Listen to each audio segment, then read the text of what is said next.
Board of Mayor and Alderman meeting August 22nd, 2017, 6:30 p.m. is down session.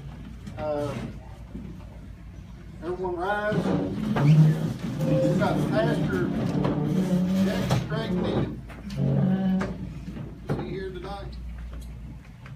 It's supposed to be confirmed by text. Okay. I just tried to call him when he gave an answer, so he might be Okay. In that case, Eugene, would you like to lead us in prayer this? Yes. All right. Our Heavenly Gracious Father, we ask in your name, give us guidance and help us through in all the decisions that we make here for our decisions. And all the things that you do for us during the week, we are very grateful for and very thankful for. And with that, I would like to say, amen. Amen. Okay, and we have Dr. Robin L. Adams, Commander of the United States Navy, retired. Lead us in relations. Thank you, Mr. Mayor. Please join me in saluting the flag. I pledge allegiance to the flag of the United States of America and to the republic for which it stands, one nation, under God, indivisible, with liberty and justice for all.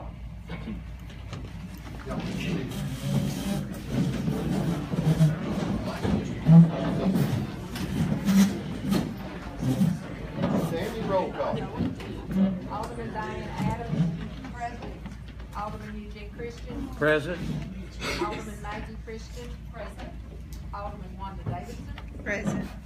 Alderman Jennifer Williams, present. Vice Mayor Carl Wolf, Present. and Mayor Chris Jones. Present. I'd like to welcome everybody here tonight. I'm going to open the floor here in just a second to visitors' comments, and that'll be after we approve the minutes. I will ask that if anyone has anything to say, please say it at this time. This is the chance that the audience has to speak. This is a chance that if y'all have anything to say, this is the time to say it. During the meeting, only the alderman will be talking. Okay? Again, I'd like to welcome y'all.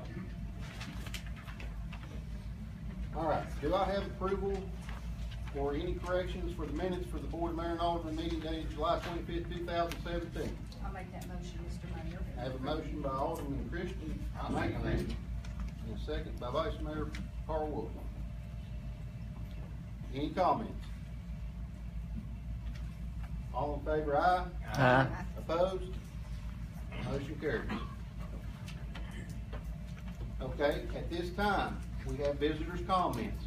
If you have something to say, stand up, let us know who you are and where you live at, and you'll be allowed to speak. Yes, sir. My name's Michael Starnes. I live over in Green Acres subdivision. My wife and I have lived there for 26, almost 27 years. And we were just driving by and I saw you were having a meeting. And I thought, maybe I ought to go up there and say something. And what I've got to say is, I may not know exactly what I'm talking about. Everything I know is what I read in the paper. But I especially appreciate not seeing a lot of bad stuff like we did for a long time from the board and mayor and all. It doesn't seem to me like that we have now groups that are opposing each other all the time. I really appreciate that. Not seeing that in the paper all the time. And just walking in here, it seems like there's a different atmosphere too. That's not just the last administration, that was others too in the past. But this seems like a really good group, and I appreciate that. But the big thing I wanted to say is I wanted to compliment a lot of the city workers, and I don't know any of them, except I do know the guy who drives the brush truck. I think his name's David Wallace, and And I know David because I see him as he comes by a lot. And if he stops at my house to pick up something, he talks to me as he's working. And that's one thing, you put something out on the road and it's not there very long. He gets it up and it goes on from there. It wasn't, no, a couple of weeks ago, we were out working on my mailbox, and one of the police officers drove by, and he stopped and he talked to us. He didn't interrogate us or anything. And I appreciate that too. I appreciate seeing them drive through the neighborhood, and I appreciate them saying hello as they go by. And then I've always been impressed during wintertime with the people who work on the roads.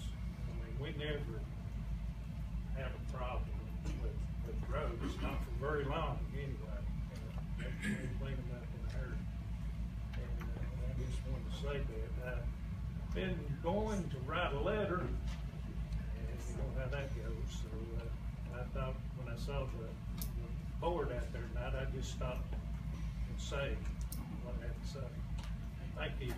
Thank you.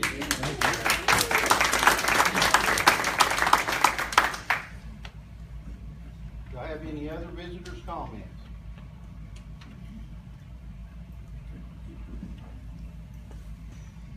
Let's get this going right back. Carl Wilson, I live on Mimosa Street, and I have been told, accused of being an HR down here. You don't know what that is, you don't know. Now, when I was down here recently, I was talking about the water flow that running over my lawn, working the dirt off. Then I get this nice letter from Mount Carmel with the official's name on it. I did not ask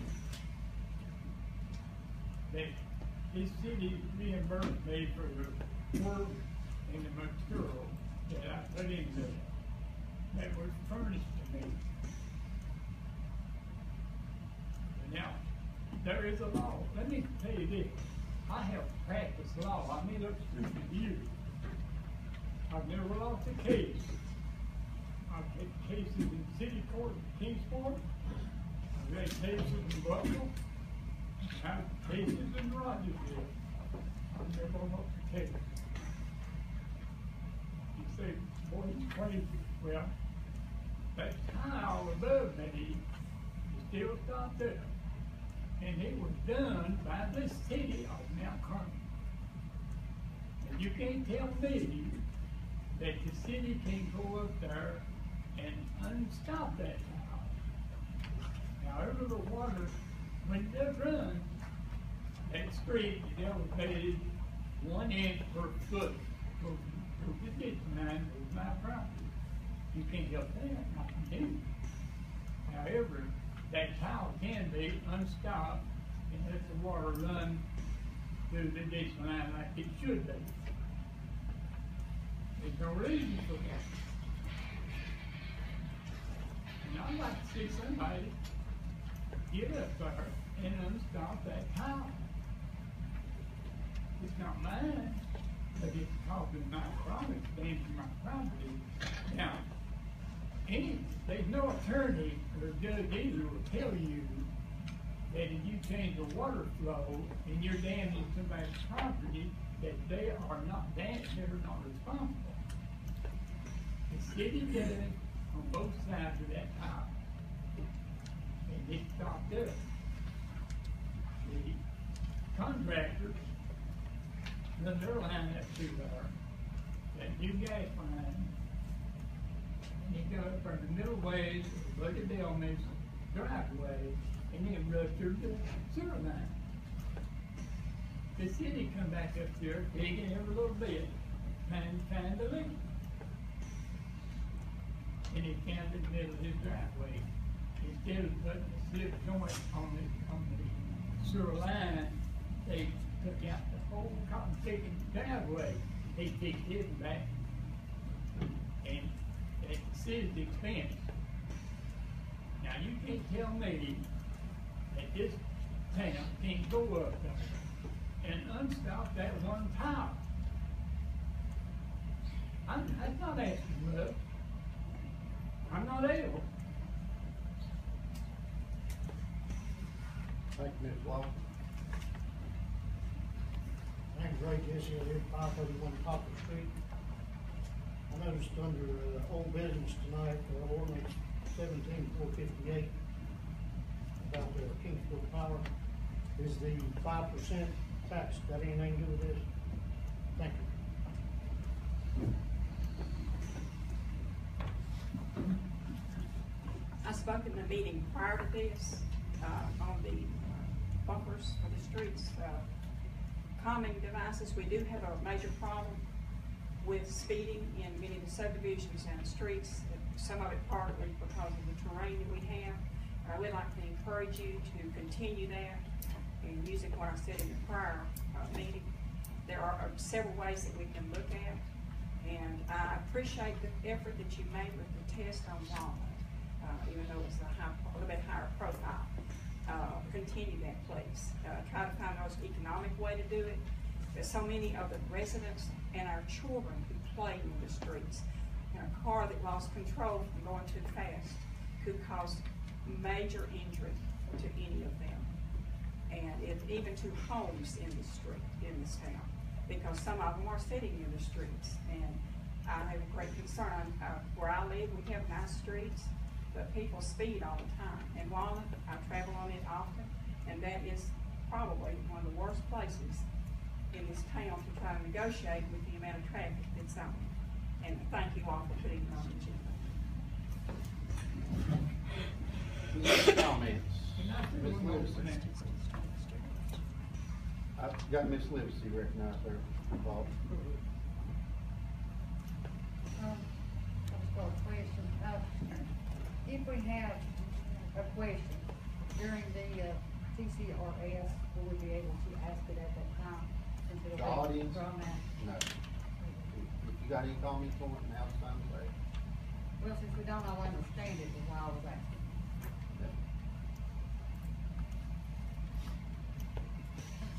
Because I was under the impression that there's representatives here for that. When it gets into the discussion part of it. I think you're right there. We're here. Yeah, we got a representative here for that. Right, but whenever they get into it, would there be a problem if someone had a question? As long as it's not from the audience, it'll have to come from one of these board members or one of these people. This is the opportunity for the audience to speak. Was that not brought up, that visitors may have questions and would be allowed to? No, I've been asked, but I didn't, Chris didn't tell me yes or no, but he told me he would take questions from the audience, but he'll have to. We'll have to do that. Not the board. Well, that's what I was asking, if they would. As long as it's not a long drawn out thing. Yeah, that's fine. Okay. And another thing, I would like to thank Matt Connell, Jeff, and Chris on June 14th for all the response and the support that you and this board has provided me and my family. Just so you know, thank you all very much. It's been greatly appreciated, and the continued support. Thank you all. Paul, you had something else? Now, 2 weeks ago, I called about the sewer department. They working on my sewer pump, I don't know when, a long time ago. But there's only one bulb that holds the lid on it, and that's got a gasket on it. That section, that is sideways, and you have to go up there sometime when you're in this hot weather, and it's not very good. I got a plastic over right now with dirt on top of it. And you can go up there and see that, if you say it, you can take it off. You'll have to remove the plastic dirt too when you work on it. So I might get that fixed. That's 2 weeks ago, I called Amy. Thank you. Anybody else got anything else to say? All right, moving on. Ordinance number 17-456, this is an ordinance to amend the code of ordinances by changing title 12 for the prefabricated swimming pools. This is the second reading. Basically, this ordinance is for temporary swimming pools, but they don't have to pay the large fee, have a full temporary swimming pool, permit. Do I have a motion on this? So moved. I have a motion I'll from second Alderman that. Christian. I have a second by Vice Mayor Wolf. Any discussion? Okay, there being no further discussion, wait a minute, we need a roll call. Roll call. Alderman Diane Adams? Yes. Alderman Eugene Christian? Yes. Alderman Margaret Christian? Yes.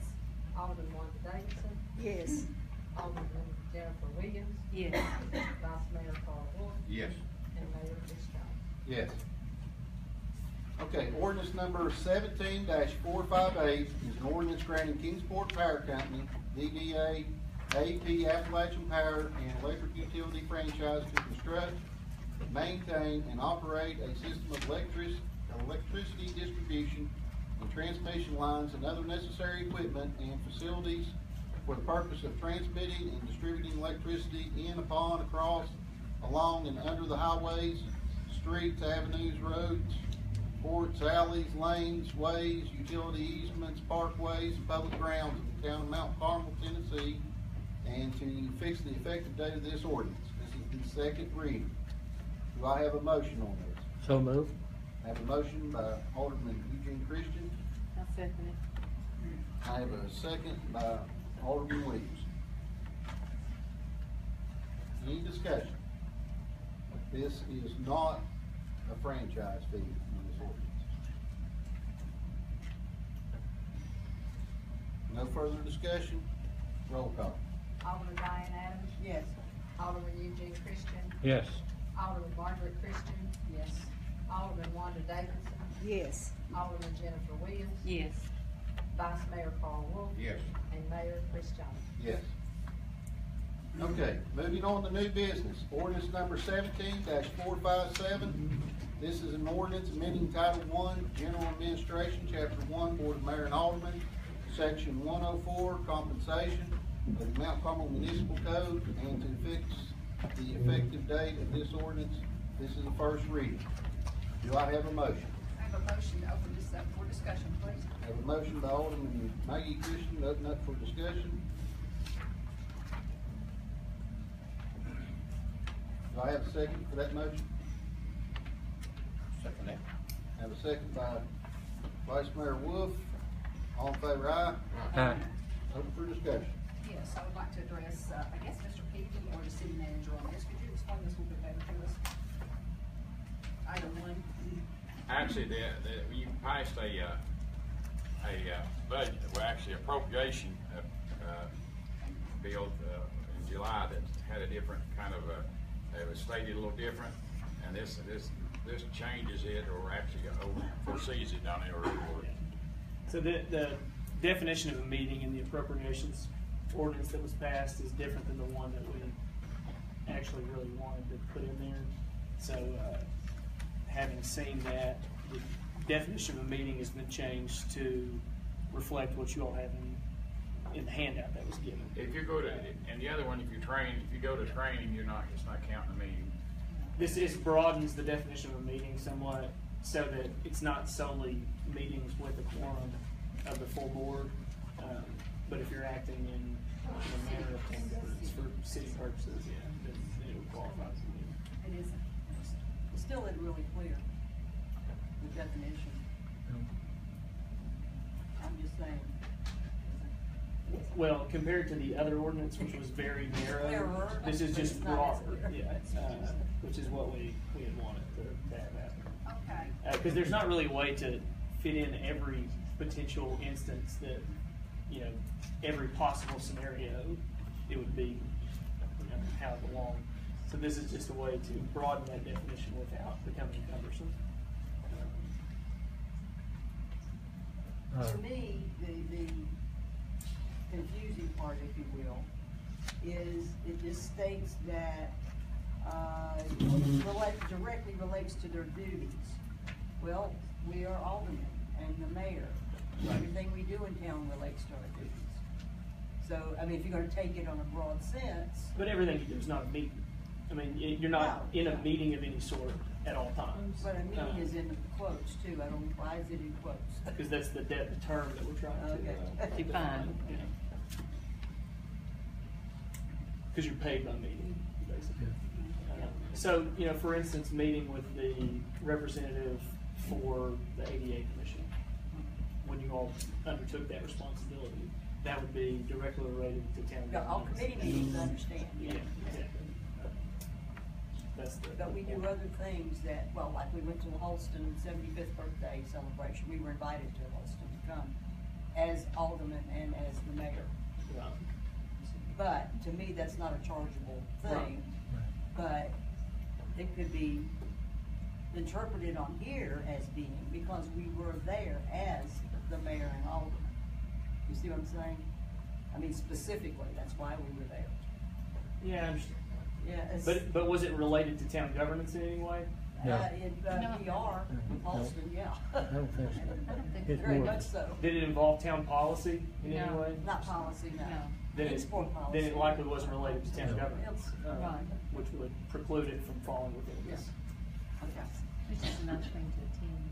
Yeah. Mr. Peavy, Yes. does this cover the training that is for the planning commission Yes. and This would the like school So board? we would cover. Okay, what is the All the compensation? Is it $25? just for the alderman.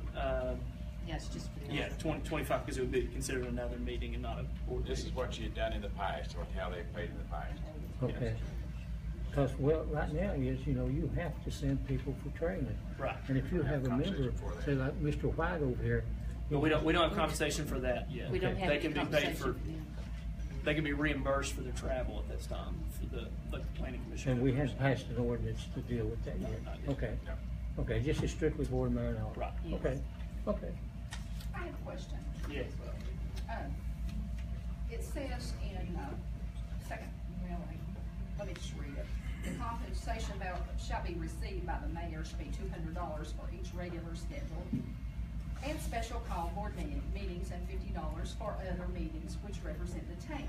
The compensation to be received by each alderman shall be $50 for each regular schedule and special call meeting and $25 for other meetings while representing the town. My question is this now, and I know that you all have done things in the past, and that's the way you've done them, and I respect that. We are an equal board here. We're all the same. We all have one vote. My motion, I would like to make a motion when I can, if I'm not out of order, that every one of the board members, including the mayor, be paid exactly the same. It should be an equal playing field. It is not for monies. If you run for this office for money, then you're definitely in the wrong place. You would. Thank you, Alderman. You would start to death. It is a civic duty for our citizens that we are here to serve you all. So since we have a city manager that acts in that capacity, and since we are all one equal board, I just think everybody should be created equal.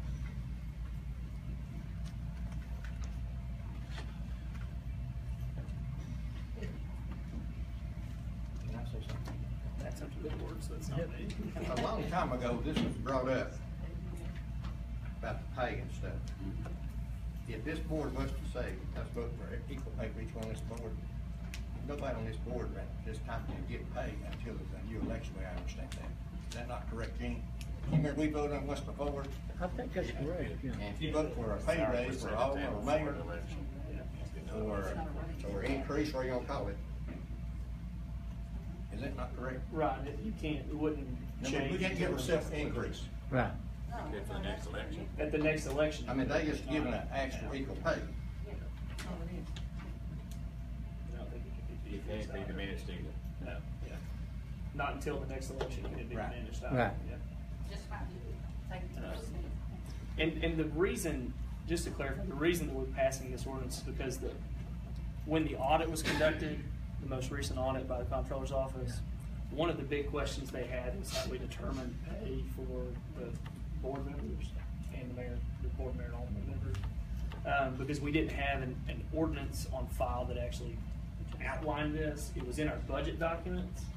So these figures were computed into the budget, but there wasn't an ordinance that they could look to. And that created some measure of concern on their part. So they wanted us to simply codify our existing practice.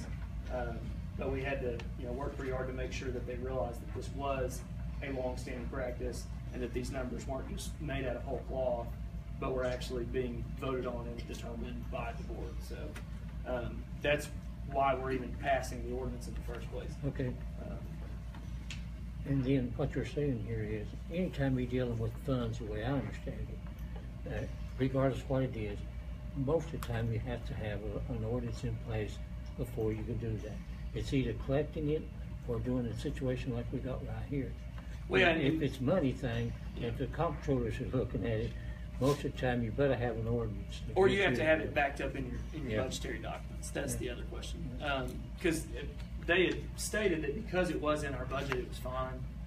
That's why there was no recourse taken as to that, and that finding on the audit report was actually, it wasn't officially stricken, but I was assured by the comptroller's attorney that there was nothing wrong with that. This just clarifies the situation in greater detail. Any further discussion? Do we have a motion? I would make a motion that we adopt ordinance 17-457. I second that motion. I have a motion by Vice Mayor Carl Wood, and a second by Alderman Reed.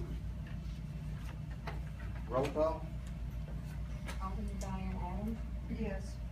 Alderman Eugene Christian, Yes. Alderman Margaret Christian, Yes. Alderman Wanda Davidson, Yes. Alderman Jennifer Williams, Yes. Vice Mayor Carl Wolf, Yes. and Mayor Chris Jones. Yes. Resolution number 17-558. This is a resolution authorizing the town of Mount Carmel to participate in the Tennessee Municipal League Risk Management Pool Safety Partners Loss Control Matching Grant Program. The only department we had applied for it, I believe, was the police and public works departments. Is that correct? Okay. You want to explain to us what the grant consisted of?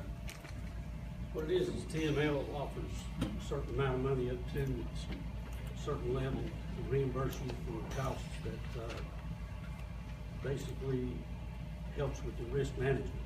What we applied for this time was to buy $3,000 worth of traffic cones, which will be reimbursed $1,500 back from the TML pool. The reason being is Public Works and Police Department both are running short on those cones because they get run over, they get tore up, and sometimes they get stolen. But anyway, that was what we deemed that we needed. We looked at it, more or less doubled the city's money. It took $1,500 and made $3,000 out of it. All right, thank you. TML has offered several grants which are available to our Public Works and Sewer Department and Police Department, and they're on a time kind of based situation where they're offered it this month, and next month they may offer something else. So there'll be a lot of these probably coming to the board asking that they be able to apply for these grants that TML is offering. So there's kind of a time related grant. Do I have any motions on resolution number 17-558? So moved. Have a motion by Alderman Adams, have a second by Alderman Maggie Christian. Any discussion? No discussion, all in favor, aye? Aye. Opposed? Okay, next item on the new business. Tennessee Consolidated Retirement System, TCRS representative to discuss the bridge program. You have the floor. All right. My name is Justin Ball, and I'm with the Tennessee Department of Treasury, and we administer the TCRS retirement system for local government employees. And so I was asked to come by Tammy to talk about the public safety bridge option.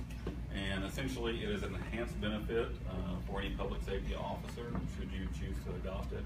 And it allows them to retire at age 55 with 25 years of service, unreduced. Typically, you would have to reach age 60 and be vested 5 years of service, or 30 years of service at any age. And so this would take someone at 55, 25 years of service, allow them to retire unreduced benefit, and it has an enhanced benefit between the ages of 55 and 62. So if they retired at 55, they could get the enhanced benefit from age 55 through 62.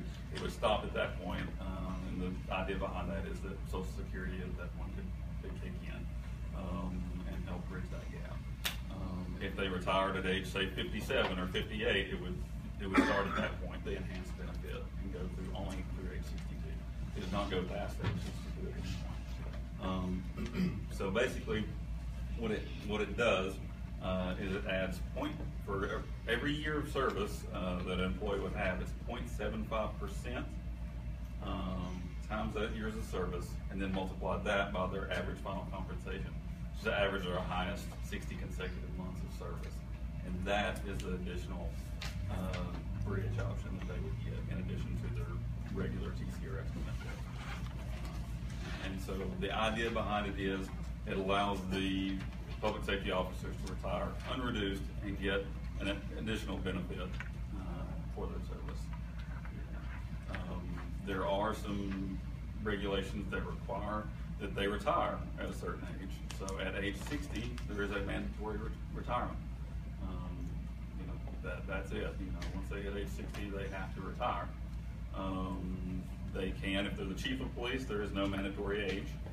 And if they do over 50% or more administrative work, determined by you all, basically, then they can go to age 62. But then they have to retire at age 62. But if they're not in those two categories, they have to retire at age 62. So there's a benefit to it, and then there's a cost to it as well. It is 3.5% additional on top of your rate for your other employees. So I think you pay 10.07% of employee salary right now. So for the post-certified officers, and y'all don't have fire, so it only impact police officers right now. If you ever did add fire, it would add those two. And so it would be 3.5% additional for each one of those onto the rate that you currently pay for employees right now.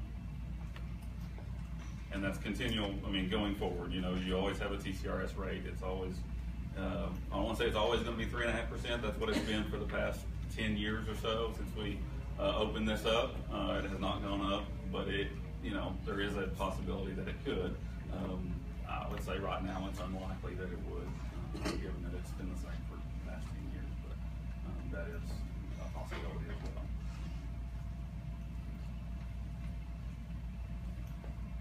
Do I have any questions or anything from the board? I do. Ms. Adams? The enhanced benefit is only between ages 55 and 60. Yes. And then it goes away. It goes away. Even if they choose not to take Social Security at age 62. Yeah, it goes away. 62 is the absolute latest you would get the additional enhanced benefit. Right. Essentially, at 62, you would go back to what your normal TCRS benefit would be. And I don't know if you have any officers in this category or not that have retired but are still under the age of 62. Most places don't, but if you do, they would have the option to come back and you would pay that 3.5% on them as well, but they could get that benefit. Typically doesn't happen. I was told by a police officer, he didn't like the breach program. And I'd say, let's take Jeff Jackson back there for example. He's getting on enough too far, I think, going too long. How does he feel about it? How do you feel about this breach program, Jeff? Personal. Yeah, just you, not you remember, how do you feel about it? I ain't trying to let you on the spot or nothing. You're gonna stop. You're on it. There you go. I think he would agree with me. The reason that they offer this is because of the high stress level that the public safety officers work under. And it in our case, it's double because just a majority of our officers are public safety officers. They're firemen too. And so the stress level is double for them. We don't pay as much as the surrounding agencies. And I feel like that this would be a good recruiting tool for for new officers that you're going to hire. Right now, we've got such a young force that it would be many years on down the road before anybody would be using this. It's also a good retention tool. Whenever you've got somebody and you've trained them and they're getting ready to really start doing you a good job out here by themselves, and another department says, wow, that's a great officer over there, we need to try to win him over, and they want to pay him a little bit more on the hour. If he doesn't have that, bridge, it's not enticing him to stay. It basically, though, it'll just boil down to whatever you all on the board want to do as far as your police department. Thank you, Chief. Do I have any other questions from the I have board? a question. How many surrounding agencies are there that have this program I now? don't have right up to date, but within, we've had a few within the past year or so, but about a year ago, it was around 7 counties and around 14 cities. We have added several cities. I don't know that we have any, maybe a couple of counties have added in that. And I could get some numbers for you if you want those that are more current. But last time I guess we pulled that, it was about 7 counties and 14 cities. I have one more question. If we have an officer that's past 62 that's working now, does that force him to retire right now? Depends on how you set it up. If you set it up to where it goes into effect immediately, they would essentially have to retire immediately. The longest you can possibly delay it is around 23 months, depending on when you put it in place. So like after July, if you put it into place, that would give them the longest, 23 months, because it basically, just the way it's set up, you could delay it that long. You could delay it 6 months, 12 months, whatever you choose, or immediately. But 23 would be the max. But this only applies basically to patrol officers. Yeah, post-certified officers. So.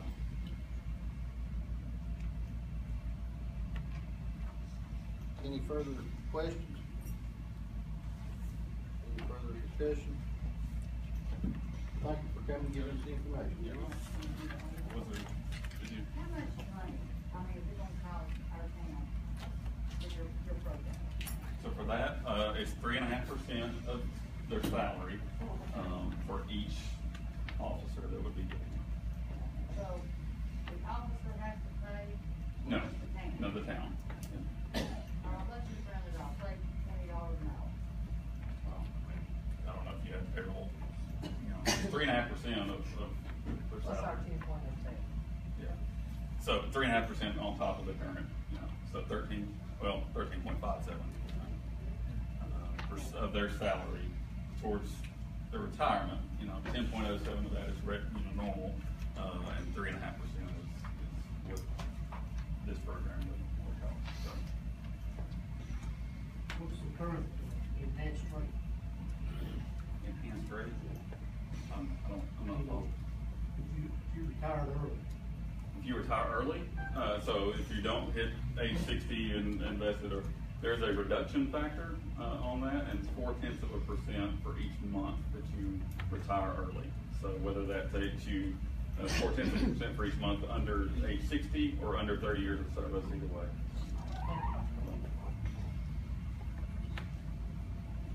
You all charge the town a fee also? Do we charge the penalty? Well, basically what happens, in terms of the retirement system, there's an actuarially determined rate, the employer contribution rate that we send to each town that's in TCRS, and that's what they pay in order to provide benefits to their employees.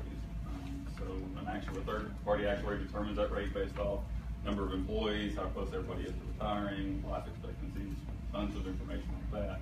And then we send the rate of what it would take to fund the plan. And so they get a new rate every year. And essentially it would be that rate, you know, whatever it is, plus the 3.5%.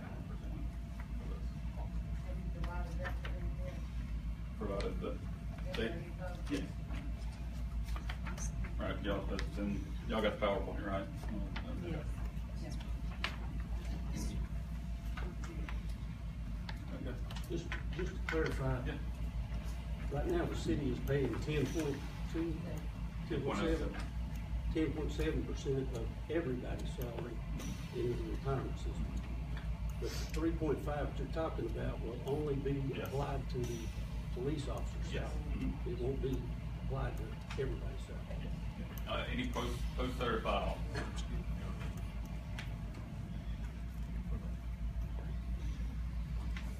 Mayor John, to me, I think the town, both the police department, we help them in any way. As an incident happened today, I ain't gonna say where it nothing. My understanding, a guy like he wanted to shoot police officers right here in this town. I mean, it's here now. It ain't just everywhere.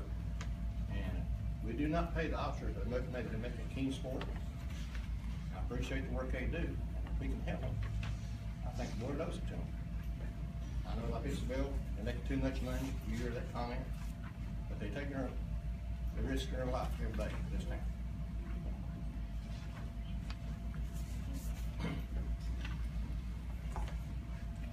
Thank you.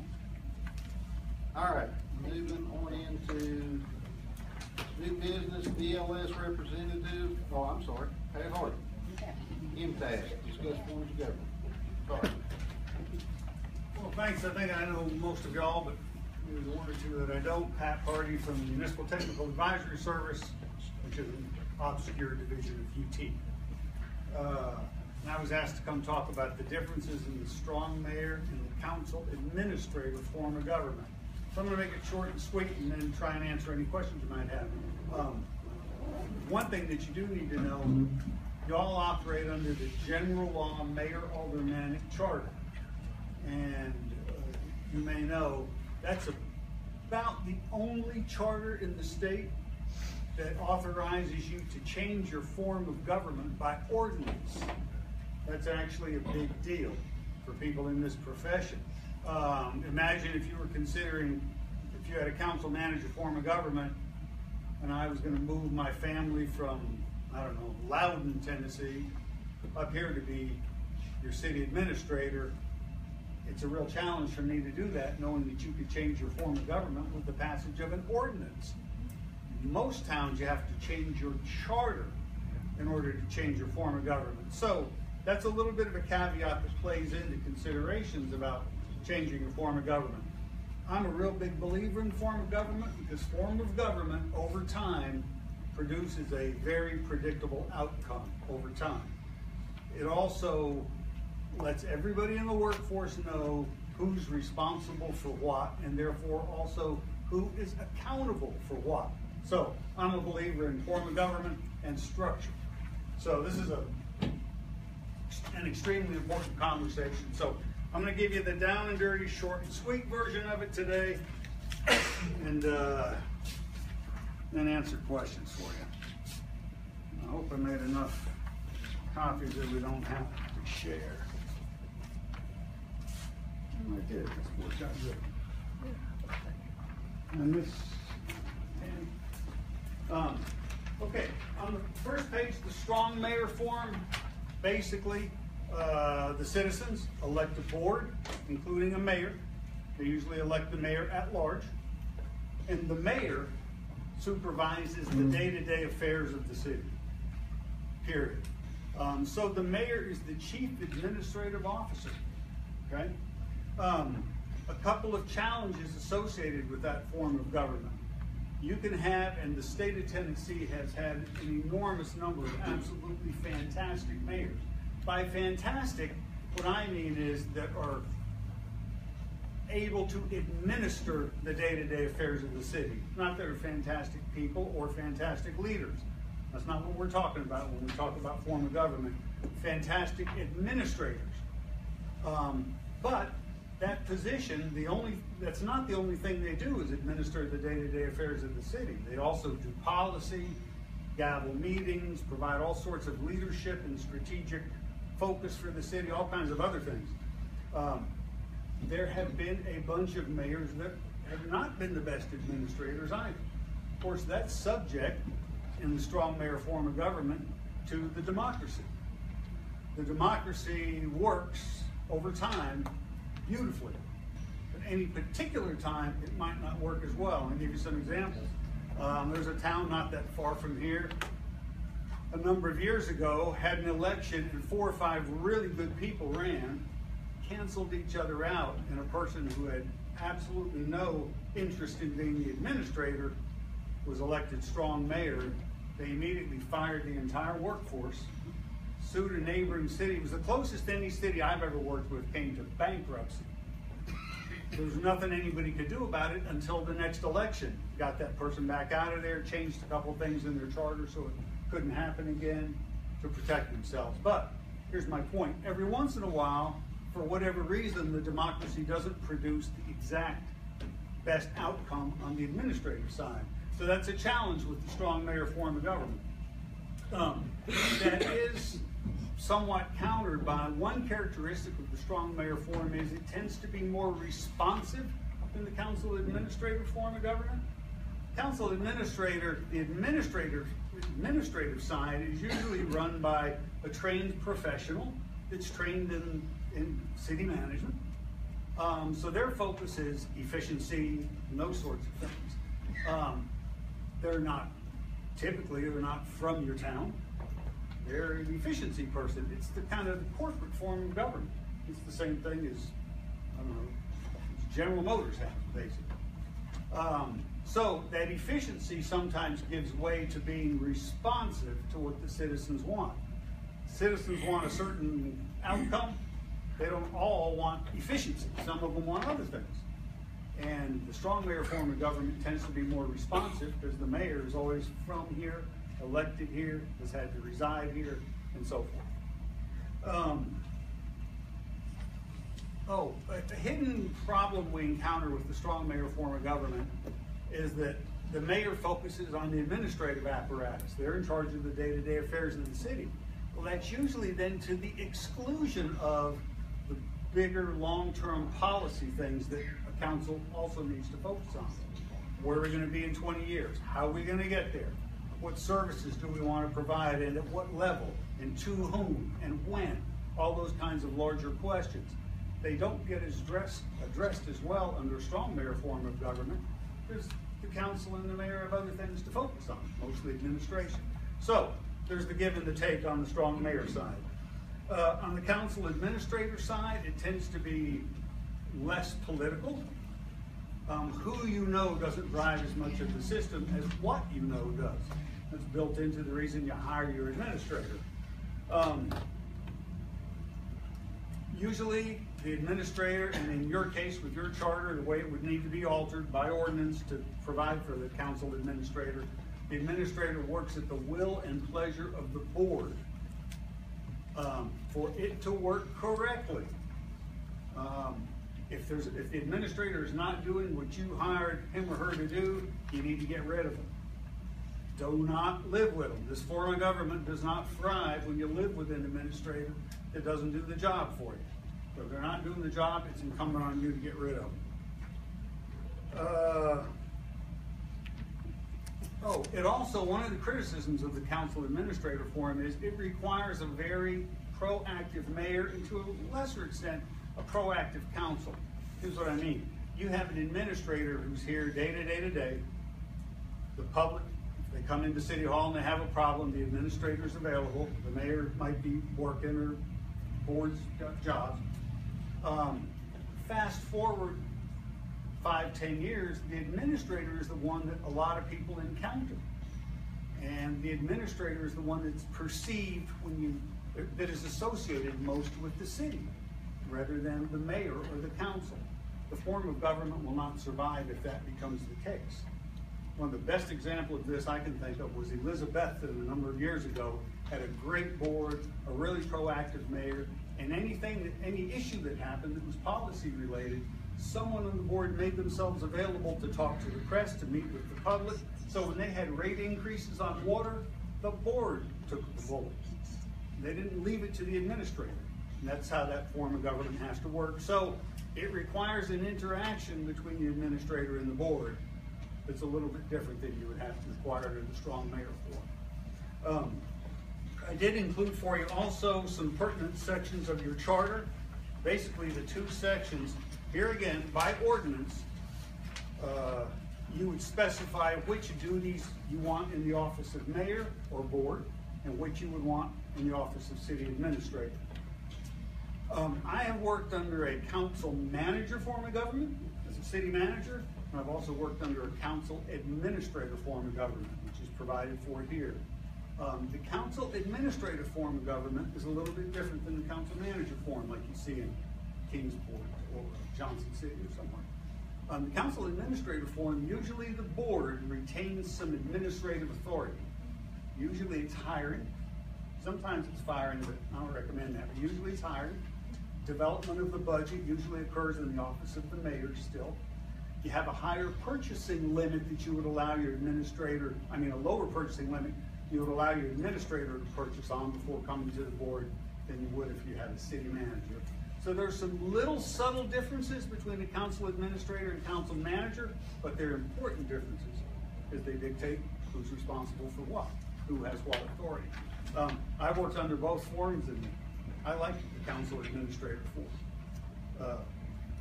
So with that is the 10-minute version. You now have passed Introduction to City Management at ETSU 101.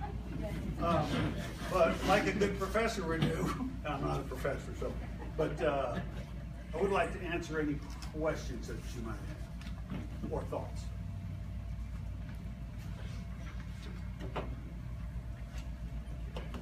Okay. Well, thanks. Thank you, Pat. If I can be of any further help, and good luck with your decision. Thank you.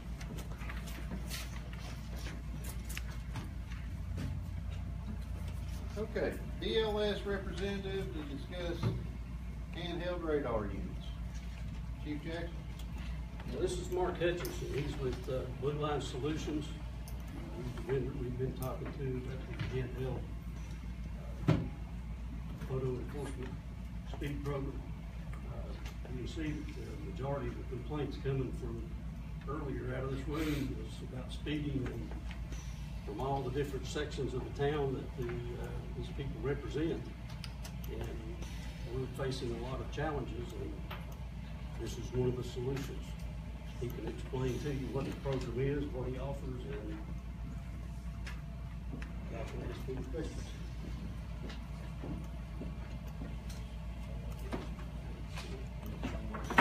Yes.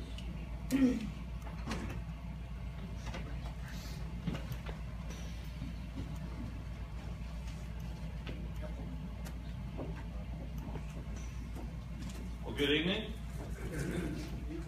Some of you I know, some of you I don't. But I'm Mark Hutchinson from Chattanooga, but I grew up in Shady Valley. So East Tennessee is still my home, will always be my home. But I own a company called Blue Line Solutions.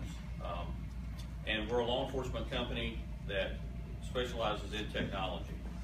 The handheld laser that you may have heard some about, some of you may have seen, is very unique in the photo speed industry in that it is not a pole like the city or the town here has had in the past, but rather uses a police officer to actually capture speeding violations. It's very similarly to what you would have seen for the last 20 years. I'm just going to, as a gentleman before me, try to keep this short. But basically the way the unit works is all the officers' credentials would be put into the tablet here, meaning their badge number and their name. So they would sign in using their badge number and a password. That way the system would know which citations were generated by which officer. Then they go out onto the street and they select the street that they're going to do the enforcement on. This laser is just like a laser that the Tennessee Highway Patrol's used for 20, 30 years. Johnson City Police Department, Kingsport Police Department. These have been used for years and years. But what we've done is we've added a camera to the side of it. So now it interacts with software on the tablet. So when the officer looks through this little scope here, there's a dot in there that we call the reticle. And when the officer puts the reticle on a car, pulls the trigger, it calculates the speed of the car. And it will immediately show up on the display. If the vehicle is speeding, the laser will lock the speed, and it will also take an image which will show up on the tablet. Now that is if the speed is above the threshold that the chief or the council has decided on. What I mean by that, for instance, you probably would not want to write a ticket over 1 mile an hour, right? Obviously. So, but if an officer wanted to pull a speeder over at 1 mile an hour, he could do so, right? So let's say we have the threshold set at 10 miles an hour here, and somebody comes past the officer at 7 miles an hour over.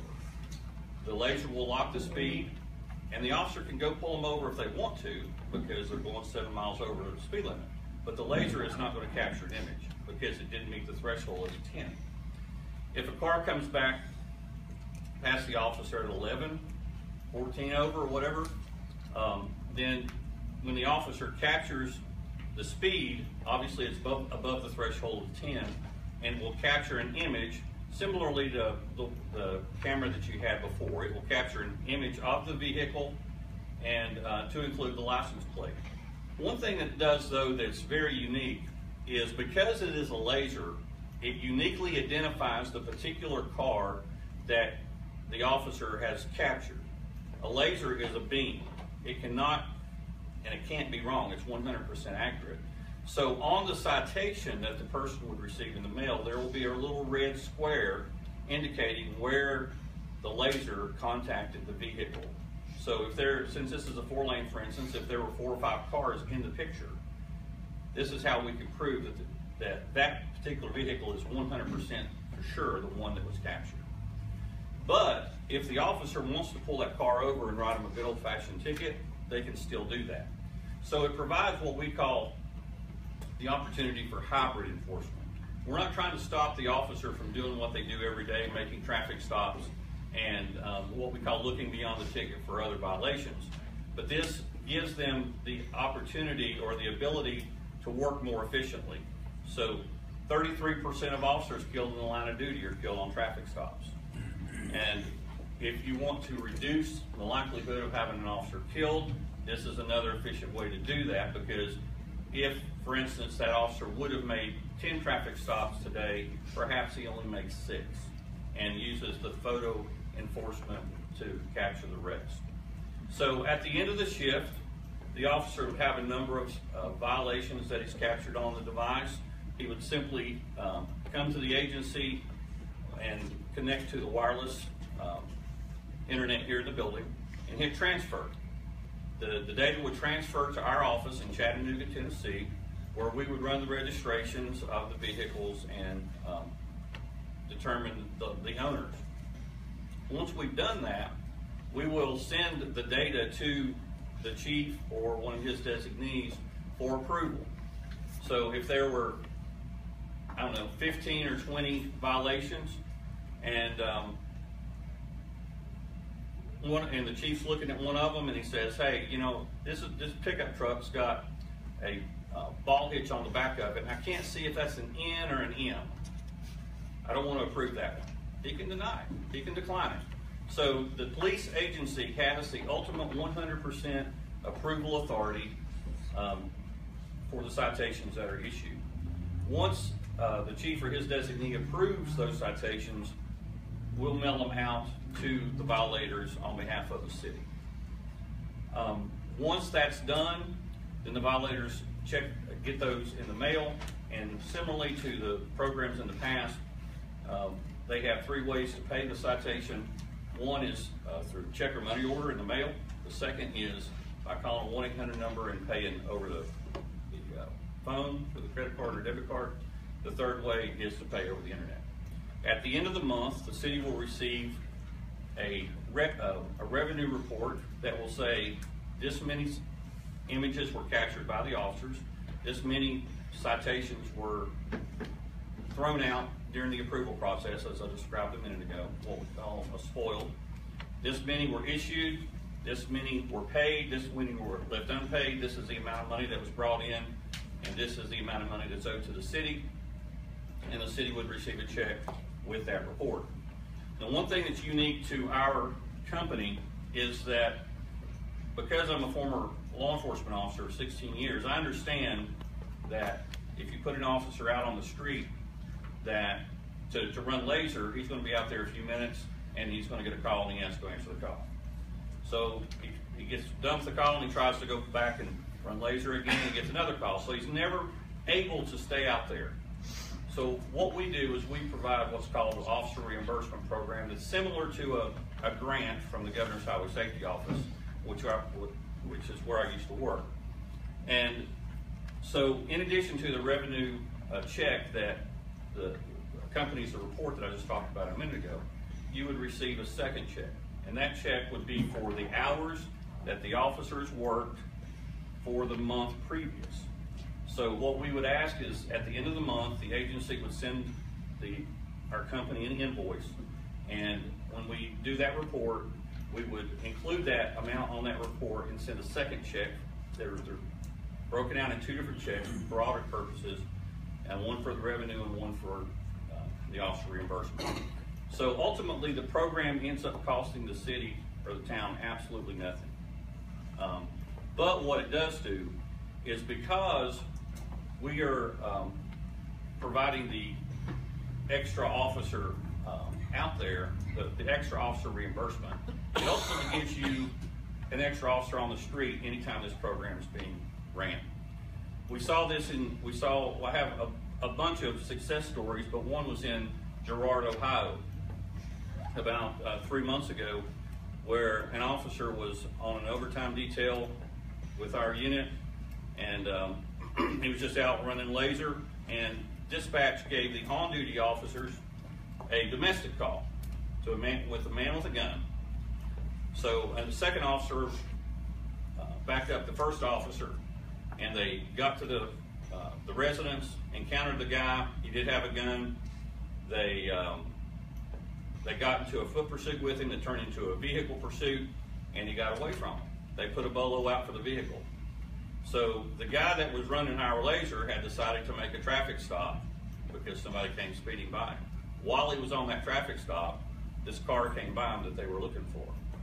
He jumped in the car, made the traffic, was able to get the guy stopped, got the gun, made the arrest. The point is, that would have never happened had this extra officer not been on the street.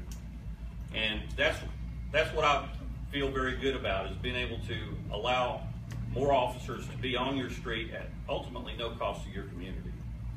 Secondly, if an officer is out here yelling for help, there's another officer on the street to help them. And thirdly, God forbid something happen here in the community where more officers are needed, you have one that's readily available. So, not to mention that it just certainly helps to have an officer out in the community to help deter crime. So that's kind of our program in hopefully a pretty quick nutshell. Do you have any questions that I can answer? Very good. What if they want to go to court? Okay, that's a good question. She said, what if they want to go report and they didn't pay the ticket? It would follow the exact same program as the cities had before. We do a little bit more than I think what the other company had done for the city. And I'm just going to use you as an example, Ms. Adams. If you want to contest your citation, you would go to a website called violationpayment.net. Your citation number is going to start with a 2-digit number. It'd be like 24-0022. So to us, that first two numbers tells us which agency it is. So you would go to violationpayment.org, and it would tell you to select the number that matches the first two numbers of your citation. So let's say yours is 24. You would select 24, and it would bring up a PDF of an administrative hearing request form. So you would print that out, you would fill it out, we would know because we would have talked with your town beforehand when all of your administrative hearings are. So when we get that form in the mail, you would send it to us via mail or fax or email. And we would look up your administrative hearing dates, and then we would assign you an administrative hearing date. We would email you or mail you, or sometimes both, the information that you have a hearing set for such and such date. At that point, you would just show up. We would send a docket to the administrative hearing officer clerk about 5 days ahead of time, which would include all the hearings. And then each one of those cases would also have what we call a court packet, which would include a copy of the citation, pictures of the vehicle with the red box on it that I talked about a few minutes ago, the GPS coordinates, the GPS satellite image map showing the location of where the vehicle was, where the officer was, and a whole bunch of other stuff. So if the administrative hearing officer has any questions, all the data is right there. And we would do that for every single case on the administrative hearing. Which means that then at that point, the city would collect the money directly rather than them sending it to you because we would have court costs involved. Well, yes, you could do that. Yes, yeah, we can work that out how the city wants to do that. Well, yeah, and we're very mindful of that. And one thing that we try to do is maintain a very clear audit trail. We're a very transparent company, and everything that we do is done in such a way that an auditor can look at it and say, oh, okay, this is what happened and this is where it went. Any other questions? I do have another. Nobody else does. The chief would set the times that he would want to do this, he would want to run this. I mean, Yes. Would your company No, say? this is 100% the city's program. Okay. If generally the only time that we would inquire is if we go a couple of days and don't get any images, we might assume that the transfers haven't come through or something of that nature, and we'd call the chief and say, you know, we haven't had any transfers in a few days. Is everything all right? And he might say, yeah, my guys have been out on vacation or something of that nature. But we do maintain a really close relationship with the city to try to maintain a high level of customer service, make sure everything's going okay. Okay? So with your traffic officer, does our city administrator and our chief of police, they would do the hiring of that person, or is that someone that your company selects? We don't select anybody. Okay, that would be up to our chief of police. Yeah. Okay. If you just look at our company as simply a contractor providing the service to allow you to provide the equipment, allow you to run a program, and we just support you. We're a support mechanism. And we always own the company, so I can say this with 100% fervor, that we will support you, but we will not ever make any assumptions on what you want us to do. For instance, any document to include, say, the citation itself that has verbiage on it, we won't send out anything like that to anybody without it being signed off on by either the mayor or the chief first. Because that's not coming from our company. It's coming from the city. So everything that's done goes through a rigorous approval process to make sure. Yes, ma'am. We're gonna start off with, if we were doing just one account. That's completely up to the chief. But this is gonna do the same thing it's done on the pole. Yes, but you know, one thing, I'm glad you mentioned that. One thing that I've heard from sitting here this evening is speeders, but in the communities, right, in the subdivisions.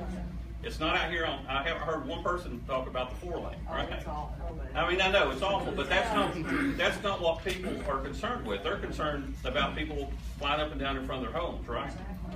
With the pole, you couldn't move it, right? But with this laser, the chief can send an officer into a subdivision, if you will, and do enforcement there. And so it's movable. It can go wherever the officer does. Now, from a safety standpoint, I believe in this a lot more, and here's the reason. The community here in Mount Carmel has known for years that they can't speed Mount Carmel or they're going to get a ticket, right? So it's probably not the community of Mount Carmel that is receiving citations. It's the people from outside, right?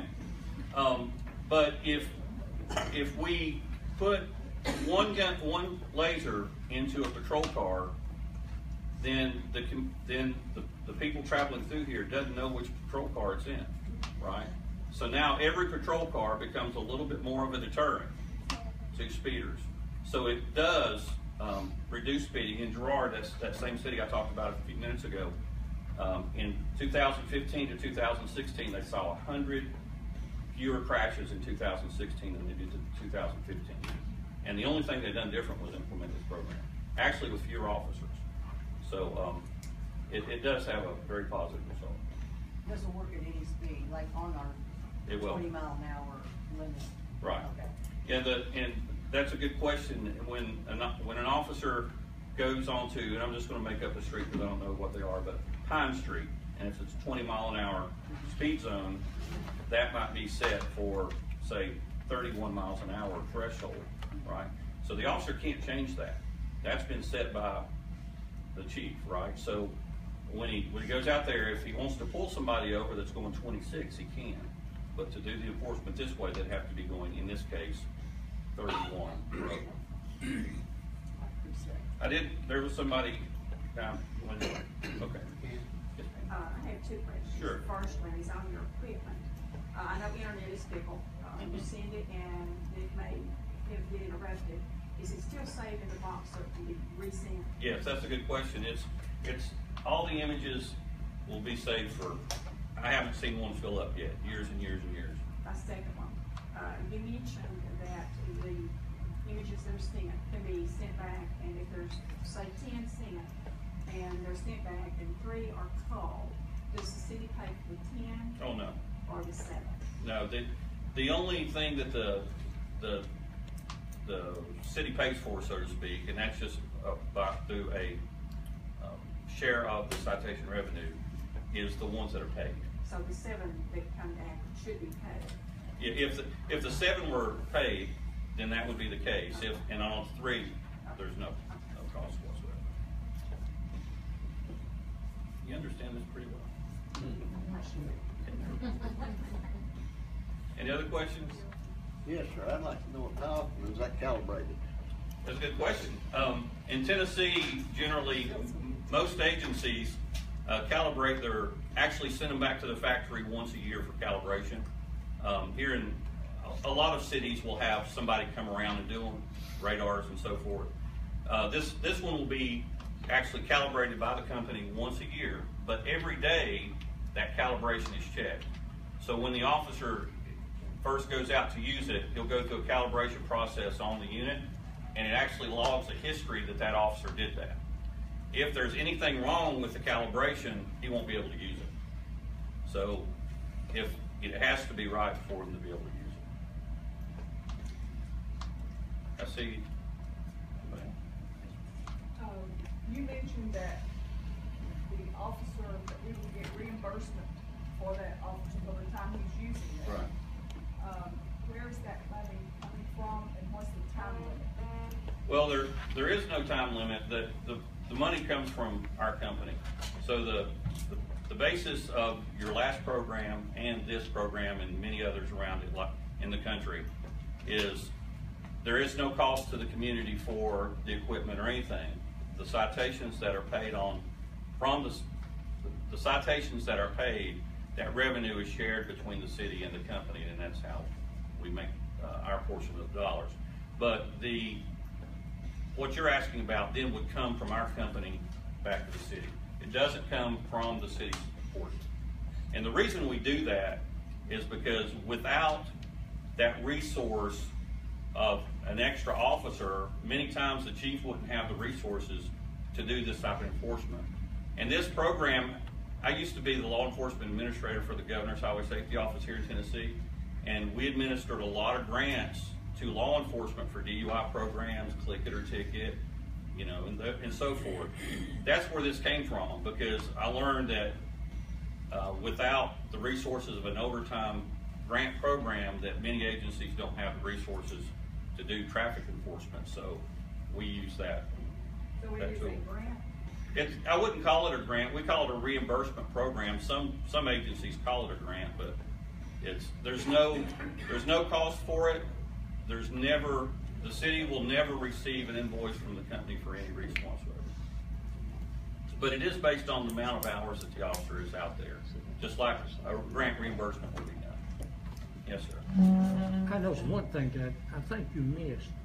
When talking to police officers, which I have a few recently, and one of them told me they were on a 4-lane highway like this now here, and they were radar, and said they had at least, I'm sure he said 5 cars that was doing success of 80 miles an hour in a 55-mile zone. And he told me, he said, now, here's the problem that I've got. If I go after one of those, that means I'm going to have to get to 100 miles an hour to catch him. Right. And in our situation here, if that happened here, you'd be in another municipality, because Right. you'd either be down there or up here. Right. But the safety thing is, if you're using this, you don't have to chase him. Right, you won't have to chase him. He will be cited. But in Bradford, Tennessee, down in West Tennessee, they clocked they clocked a car at 109. Obviously, they didn't catch the car, but they got a really nice picture of the car, and they went and done some investigation and arrested the guy that was driving. So it does give you evidence, if you will, to look further into violations like that and be able to still take enforcement action. But you're right, that goes back to 33% officers killed in the line of duty. Yeah. My fiance's father was killed, he was a police officer, was killed hitting a light pole, chasing somebody. Yeah. So I understand exactly.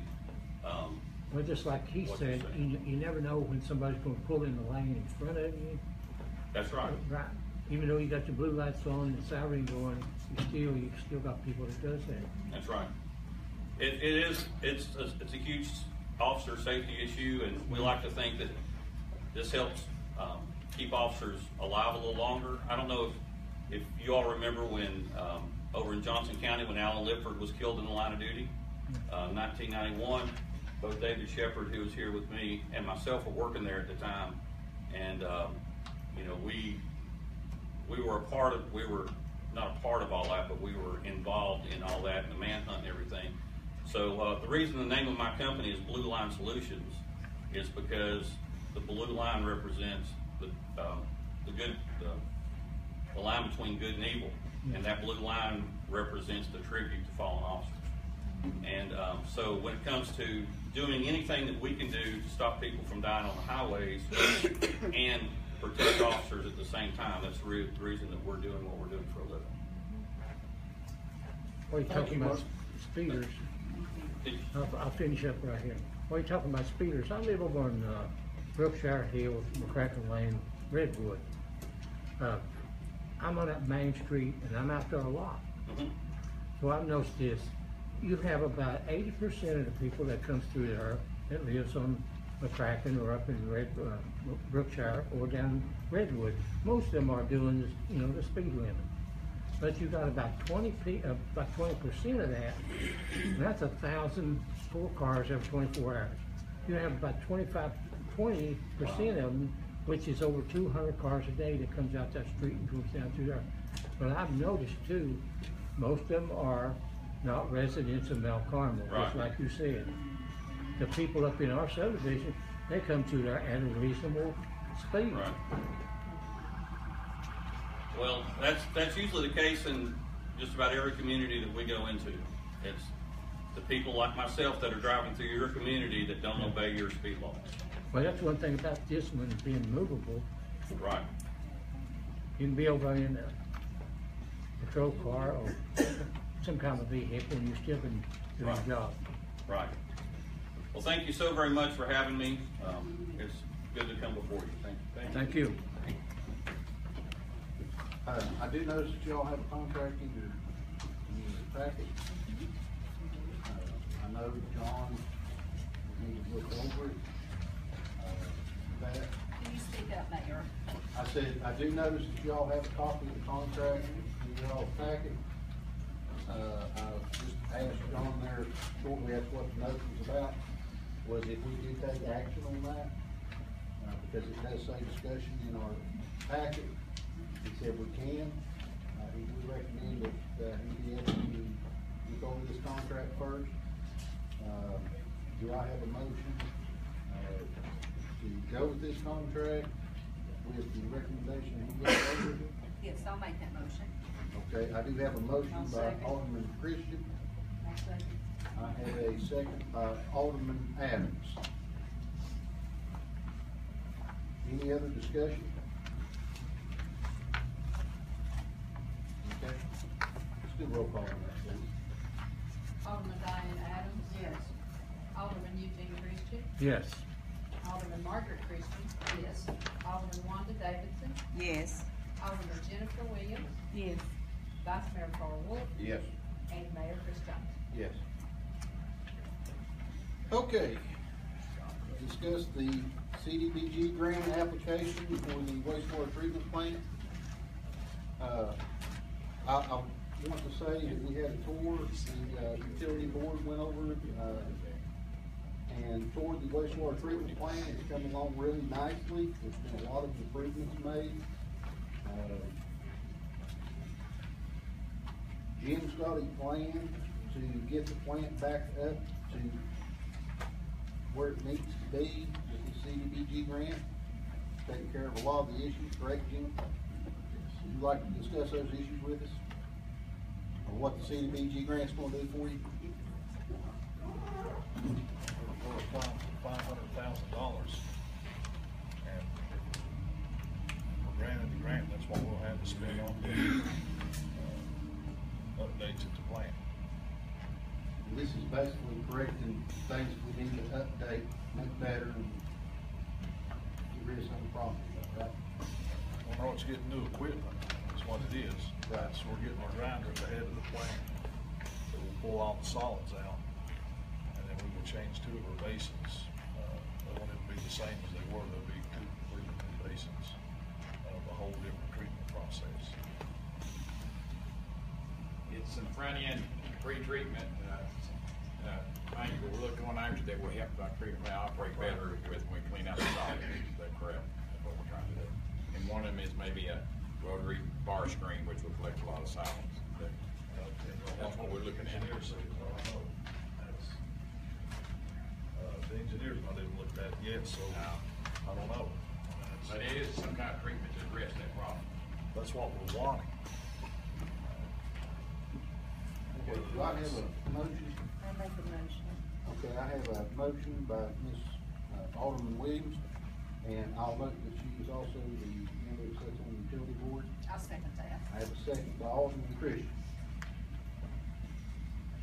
Any other discussion? Yes.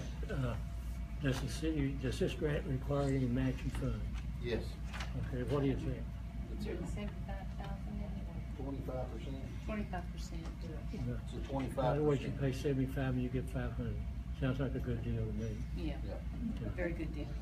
Yeah, I mean, Okay. it's one of those situations, that we need to make these repairs in order to bring the plant back up to par so it don't run down any further. Well, anytime you can spend 25% and get 100%. Absolutely. You have to. Yeah, No brainer. no brainer. Any other discussion? Do you actually apply for a dollar amount, or do they award you a dollar amount based on what you need? We apply for the dollar amount, but there's also engineers involved in this, they've got to look at it, there's a process that's got to go through. And I'll make a note, the police officers that rushed out there the last time, I want to say I really appreciate their assistance, they did a short notice. This time, there ain't gonna be police officers out there doing the surveys, but they're gonna have to redo the surveys and stuff again. If there is a dollar amount, there's also engineers look at it, there's also engineers that have to design it, so there's the appropriate thing, am I correct, Jim? And what equipment goes there and how it's designed and all that. Yes, we will have, way to work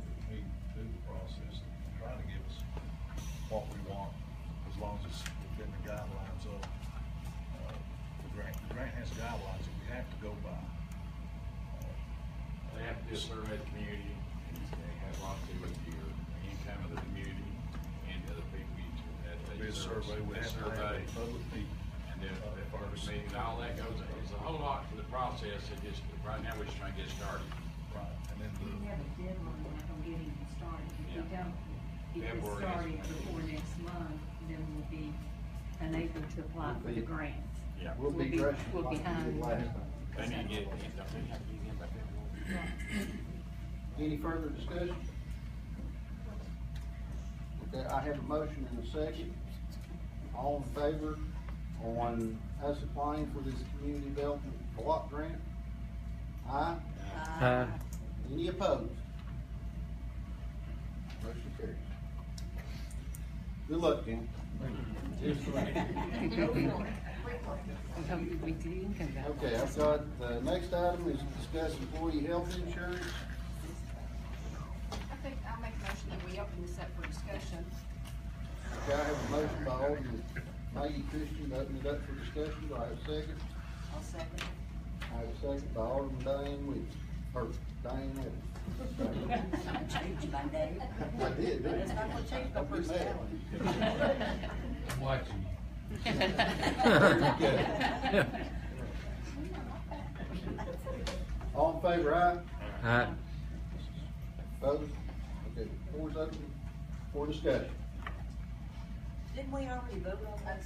Thank you, that's what I was gonna say. That was passed last time, was it not? Yes, that's what, this is a proposal that was brought to us by some of the employees that would want you to look at what they're paying and what their co-payments were and then what their percentage was and what the city's percentage was. And they were asking that, some of the employees were asking that the city change their contribution level from, right now it's 70-30 to 75-30 since the insurance premiums that went up. You approved what we've got, you know, what the cost is right now. They were asking if the town would consider a different level of participation. In other words, like 80-20 or 75-25. Right now it's 70-30, and over a monthly, just if you got the figures there, you can look at it.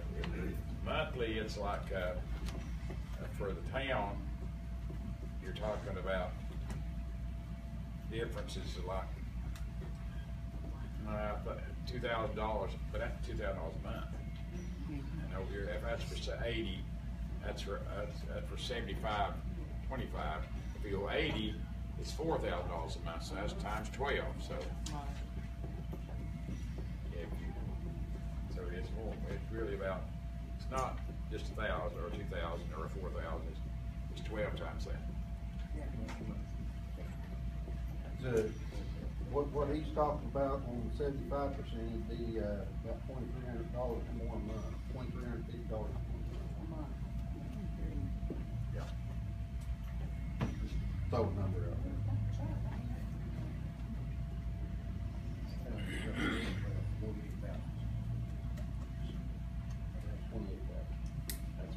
That's 25, or 30, 20.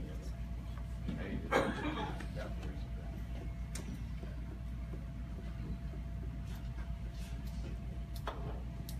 Honestly, don't know that we can afford to at this point.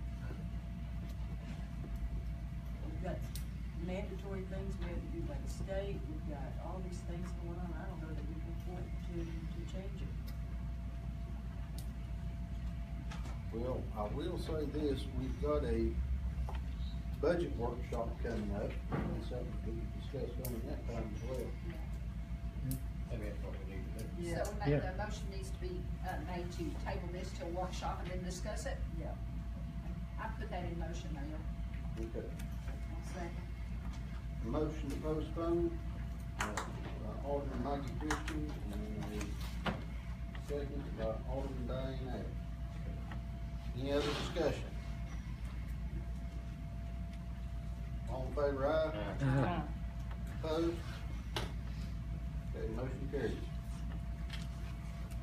Okay, discuss street sweepers, item H.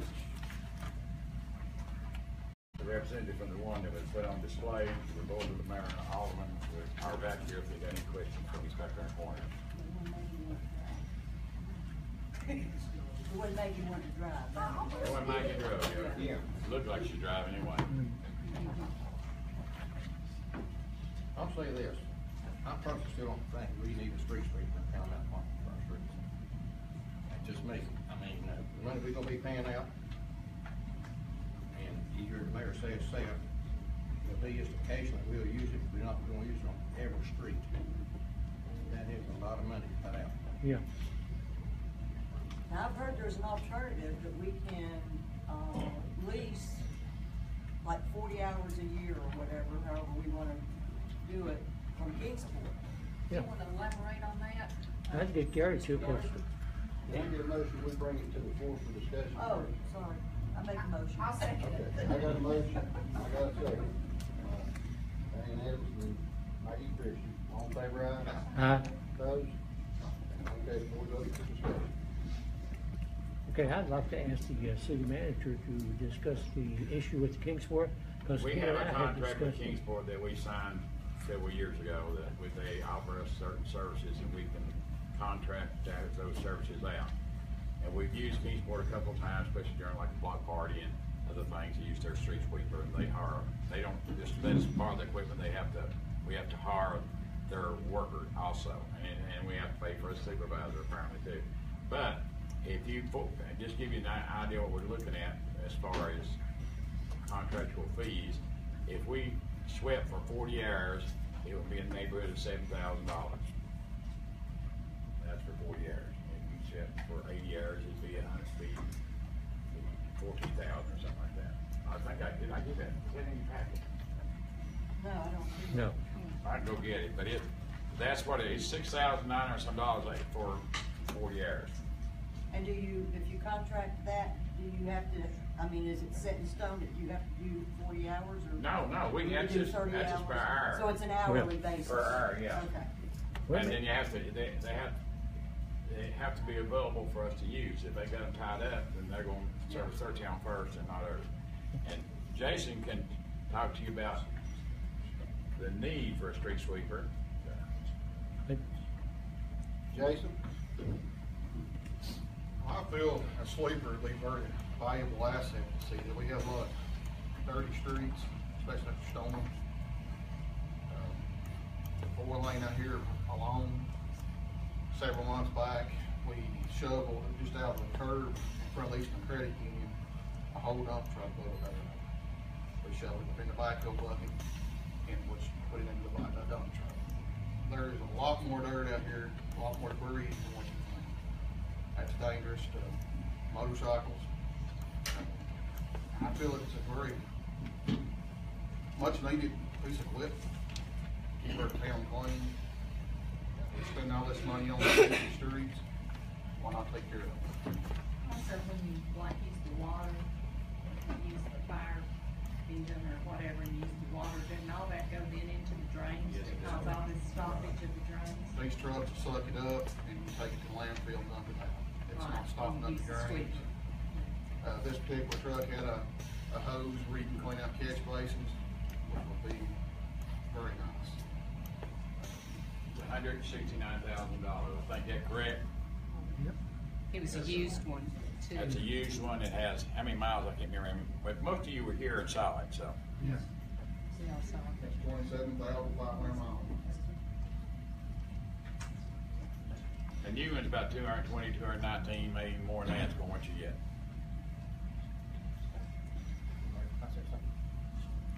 If we need a street sweeper that bad, we ain't got the manpower to run what hardly we've got now. If we need a street sweeper, I'd rather go and rent one maybe for 1 day or something if you had to do that. Now, we ain't gonna be sweeping these streets every day. Well, That's not money. just like I was discussing with the city manager, you could put so many, regardless of whether you done 40 hours or 24 hours or what you thought your needs was, you could put it in the public works budget, and Jason could, decide when he needed them or when he didn't need them, if he could need them for 4 6-hour shifts or whatever. To me, I'm kind of like Carl. I think it'd be a better solution than what spending that much money. And a lot of times on a used one, you may get by the first or second year, and that third year you may be out there boo-hoo and maintenance costs and all sorts of problems. So if Let me ask a question. Yeah. To the city administrator. If we rent one, that comes out of Jason's budget, That's correct? correct. If we purchase a used one, say from another city's took care of it or something, that can come out of state street aid and not be effectively costing the taxpayer. It would cost them their state street aid funds. Yeah. It would cost the state street aid funds, but it won't be coming out of regular funds. Whereas if we rent it, say we do rent 40 hours a year, if it was effective, we went ahead and bought one of our own to be safe, that we could use anytime we actually need it. But we need those state street aid funds for paving as well. Yeah. Exactly. And we've got money in that. Can't do wrong, you know? Yeah. But we got it in there for paying, that's the reason I'm asking. Well, I just don't think, I don't wanna pay that much for one, I mean, that's my own personal opinion. I think we can find a different one, I don't have a problem purchasing the sweeper. But I don't wanna pay that much for one, Well, I'm with the maintenance that goes with it. Yeah, Carl's made a very good point, he and, Mr. Christian, you know, if we were using that every day, you know, we might could warrant getting one. But, you know, for no more than we're gonna use that, Jason, we're not trying to pick on you, we wish we could get every department, everything that they want on their wish list. But, you know, we just can't, we're a small town, we have to use our taxpayers' money wisely. And I just think there's a better route as well. I can do leaning toward Alderman Wolf and Alderman Christian that I think maybe you could work out something with his fort. We've already. Well, it already's worked out, but, and, you know. And that's what I was saying is, if we rent this from Kingsport, It's coming out of the budget. It's coming out of Public Works. taxpayer money instead of the street aid fund. It is. But I still don't think we need to do it. I kind of agree with the other two on that. For those who don't know what state street aid money is, that is money that we get from the state, where we apply at the end of the roads out to us. We also apply for any mowing, any equipment that we use on the streets, which include brush truck, street sweeper, road grader, whatever you. Not brush truck. No, We you already can't did. use it. You can use a brush It truck. can be used, state street aid can be used for that if they need it. Is that right? I'm not sure. No. I think it has to be for actual roadway improvement. Well, Ray, you're It has moving to be stuff on either on roadway. the 4-lane, or it has to be over on Carmel Valley Road, if we charge it to state street aid. You Yeah. can't charge it to the street. Well, that's the contract that you're talking about. I'm talking about the money we get from the state as part of those state funds that they give for every city to work on, to pave and do everything with. You're talking about. For highways and streets. Yeah. Highway and For highways and streets. Can we purchase a brush truck out of state street aid? Not out, no, that, No. We've already been there. Yeah, we all Drove been over. there. I don't know, Chris, I can't guarantee. You know? Yeah, 'cause it has to be for Yeah. roadway maintenance or improvements to the actual. A roller, street roller. Yeah, street roller, sidearm. I misspoke with the brush truck. Things like that, not brush truck. There's a lot of misconceptions about the brush truck. It's for the pavement. You want a pothole fixer, Yeah, but right. Jason was wanting a hot box for the pavement so they can, that stuff those items can be purchased. Well, let me ask the city manager this question. Is there any other options other than a used one, a new one, or the contract that we already have with Kingsport? Is there any other options, Mr. City Manager, that you know of? Well, it's going what Jason's usage is. If he thinks his usage need this, a large one like this, no, you don't have any more options. So we're out of options. They're all over. I mean, you can get a parking lot sweeper for $30,000 to $50,000, which you could use. My problem with the contract Kingsport is, that's fine if you've got something planned, like say the block park. Say it comes a storm right now, and you have quite a bit of mess in the road. Will they come right now, or is it gonna be next week? Or is it, what's the, See, that would be something that you and the city manager would have to work out with them, and talk with them, I guess, would seem logical to me. Well, you know, anytime you deal with Kingsburg or any other agency, they're going to take care of their needs first, and then you're going to fall in second in line. If we have an emergency situation for the usage of a street sweeper, we would be out of luck. We've done pretty good the last few years, that one. Yep. That's scary. Well, I think that's kind of what Jason's been talking about, is where this stuff's going down our drains. We've got subdivision issues with their drainage, where all this debris and everything's coming down the street, going into the drains are getting backed up. We can't go on people's private property to clean the drains, if this stuff's washing down from the roads into the drains. We're putting, how many personnel we put on the highway with brooms and shovels cleaning the ditch line? 4 people. Dangerous too. And it's dangerous. Which is very dangerous. Out here on the highway, cleaning up the ditches. yeah, we did include a police officer behind our trucks too. So 5 people. So, you know, every time we go there, the way we're doing it now, it's taking 4 or 5 people to do it. Like I said, I don't have a problem with purchasing one, I think this particular one is too much money. I agree with you, Diane, I think this particular one is too much money, but I think we do find feel one. like we need, Just like we found the truck and. To maintain the roads. And the fire truck, I think we can find one that would do exactly what you want, a lot less than what they're asking for this. But then again, you're gonna go right back to where we had the gentleman that was here, I believe he's here tonight. That was a used one, am I correct, sir? Yes, ma'am, you are. And we did talk about maintenance agreements, did we not, sir? Yes, we did. Okay, it's very nice. But again, if we go to another used one, we're gonna have the same issue. We're gonna have a maintenance, that's not gonna change. What if it, like Mr. Christian said, if it works for a year and then it flies all to pieces, where you at? So, yeah, so see, then you need, I believe the gentleman said when we were looking at the street sweeper that he brought from Monroe, North Carolina, I believe he told us that he would recommend that only one person be designated to that vehicle, because things can tear up, and if you're not, and they have training to do that. You do have, how many hours did you say, sir? We do at least 8 hours. 8 hours training, so you can't just have Maggie Christian over here shifting gears and trying to do this. You have to have training for these things as well. So you can't have a fly-by-night doing this. But again, I go back to either you're gonna pay one way or the other.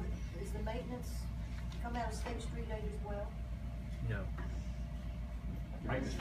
One way or another, you're gonna pay. You're either gonna pay for a new one, you're gonna pay for a maintenance agreement. Tammy, what? Or the other one, you're gonna get a used one now and save some money, then it's gonna fly all to pieces, and then you're gonna pay, or it's gonna sit over there, and you've got $50,000, $60,000, $70,000 in that. So, you know, that's what I'm saying. Ms. Adams had a question. I'm sorry. Yeah, sorry. Tammy, does that, I'll ask our CMFO, she knows more than y'all do. Well, it depends on Does what that it come is. out of the State Street at the maintenance on it? Yeah, as long as you're using it on the streets, you can do the maintenance out there. So, okay. So that's taking care of that piece of equipment you bought with that money. Right, but that, I mean, that would include new tires or whatever, right? Yeah. Right, okay. Can you come Please down on tell the me price we're at not all? going to be buying a brand new one, because I know this board made a motion to buy a brand new one. I just don't think So we can need afford a to brand new one. No. At least change that. Yes. We're not going to buy a brand new one. I'll make a motion, we're not buying a brand new one. Okay, I got a motion by Diane Adams, that we're not going to buy a new street sweeper. Second. I have a second by Alderman Christian, Eugene Christian. Any discussion on that? All in favor, aye? Aye. No.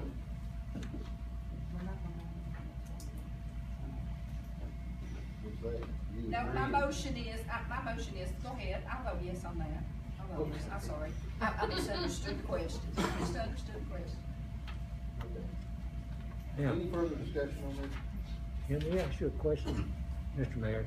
Can we move this to more discussion on the workshop that we have? That we put in have? Yes. Yeah. Yes, we can. Yeah, that way, that'll give us a little bit more time to look at a lot of things and come up with something maybe better. I have a motion by Alderman Eugene Christian to bring it to the budget workshop. Do I have a second? I second it. I've got a second by Alderman Williams. All in favor, aye? Aye. Opposed? Okay. Moving on to discuss traffic calming devices. We are now discussing traffic calming devices. Okay. We need them. Do I have a motion to bring it to the floor? So moved.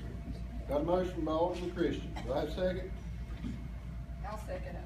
Got a motion by Alderman Mansfield. All in favor, aye? Aye. Brought to the floor.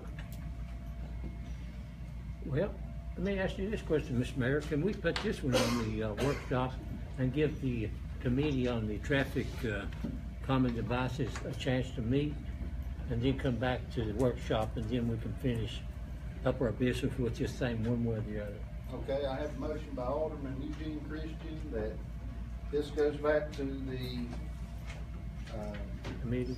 committee on the traffic calming devices and make a recommendation. Do I have a second?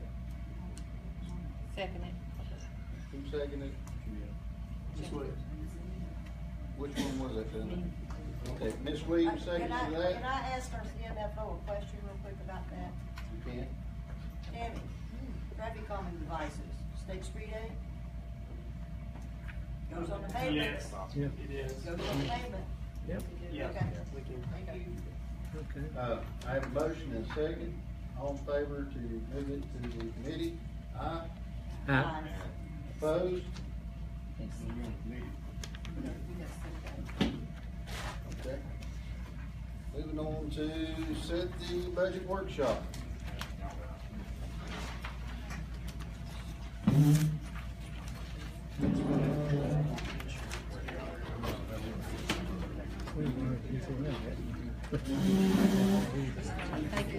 Okay, give me a date, somebody, on a budget workshop. I'm we're just thinking that maybe we need to probably go ahead and get that over this month if we possibly can.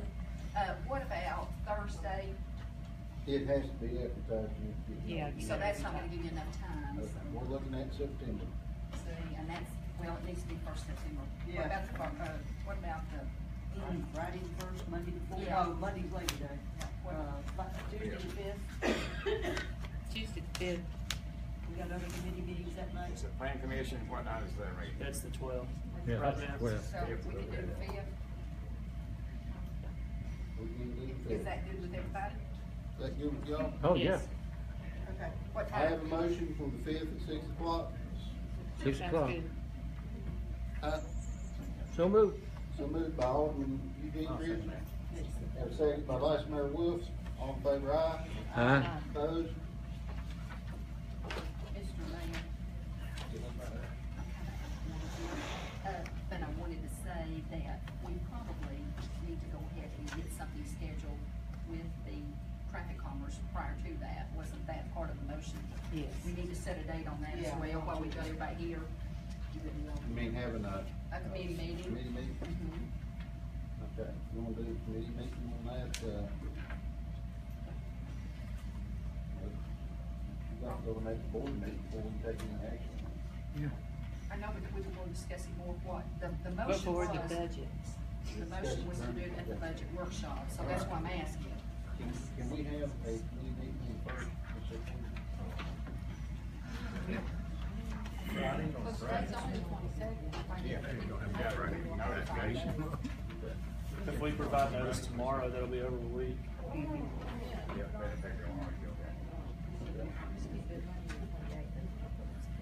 What's on Thursday? That'd be the- That's what I think. Police officer Yeah, we can just get vote on it.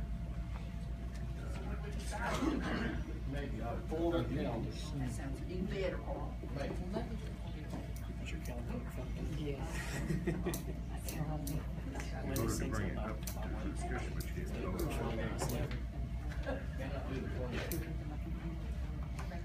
What about the 30th? Of August, Yeah, 30th, 30th of August. And the committee, what time would, that's on a Wednesday. And y'all could actually look down today. yeah, but you need to check with Jeff, I don't know, he may have something, he and, Yep. Jason and Jeff, you all need to get in on. We would need to make sure that notice goes out Are tomorrow. y'all gonna be here next week, or Wednesday next week?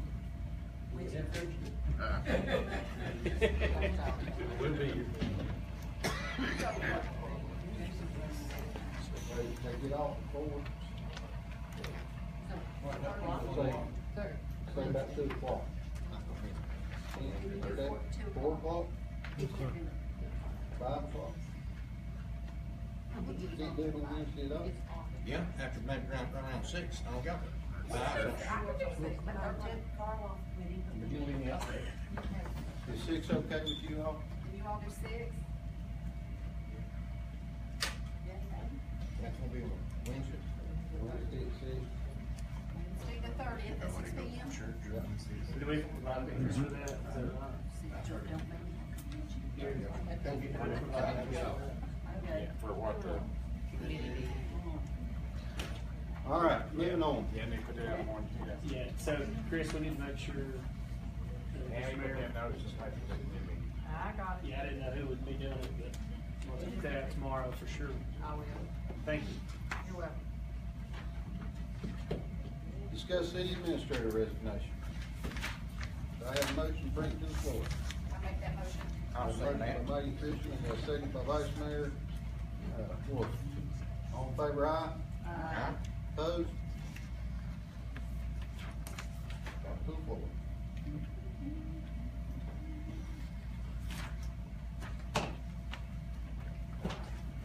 Who wants to talk? You know it, I'll say this, appreciate the job at Gary Temple Town. I know you want to retire, it's a good thing to do, I guess. I recommend we let him go ahead and retire. He has offered, if we was to go back to a city administrator, he would come in and assist us. We need that. If we go to the mayor, we will not need a city manager. You know, it's gonna be a discussion here in a little bit, but I think Gary deserves a job well done for what he's done for us. Thank you very much.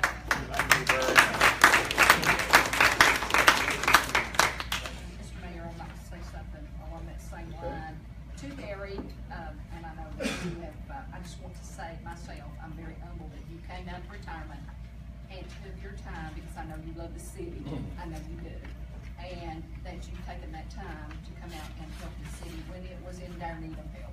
And I do certainly, from the bottom of my heart, appreciate that, Gary. Well, thank you very much, ma'am. I'd like to second that. Yeah, me too, third time. You want to second that one? Third or fourth. Third. Yeah. Thank you very much. I will say this, when I called Gary and said, Gary, what are you doing?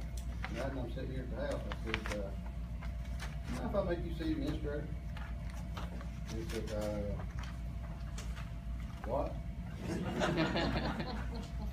And I guess it took me about 2 phone calls, and we finally caved in. It was all for it, so I appreciate the job he has done. I felt like it was an opportunity to protect the employees. That's the reason this whole, I was here. That's when you asked me to come, protect the employees from the situations they were in. And that's what I've tried to do since I've got been in office. I've tried to protect the employees and treat them fair. That's what you told me to do. Yep. And that's very important. Employees are very important to us, and without good employees and experienced employees experience goes a long way. That's about all I can say.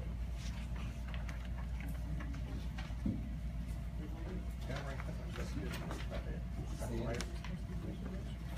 You know, each one of us that run for office here in this town, whether you run for alderman or mayor, you ask people to vote for you. Some of us won, some of us lost. I've lost one too. And they got the confidence that they let us do the job. Since our administrator is wanting to retire, it's good he wants to do that. I think we need to go back and let the mayor run the town on a basis to try him out again. You know, we voted here a while back before to eliminate take the mayor's power away to do what had happened in previous administration. The people in this town gave our mayor a majority of the votes to run the town. He did ask the city, he did ask Gary to come in and help him, which was really nice. I think this board owes it to Chris to be the mayor and let him see what he can do. If he cannot do the job, this board still got the right to take the power back away from him. I think we're gonna give him a chance to do it. Because he was elected by the people. Then if we want to see the city administrator later, and the board so desire, we can do that. Well, I'd like for the city manager to read his second letter here to the board. He wants you to read the second letter to the board. He wants you to read this. Oh, you want me to read the second letter to the book? Yeah. Well, you got it, you read it. I just said that Chris and I are friends, but we are different. We manage different.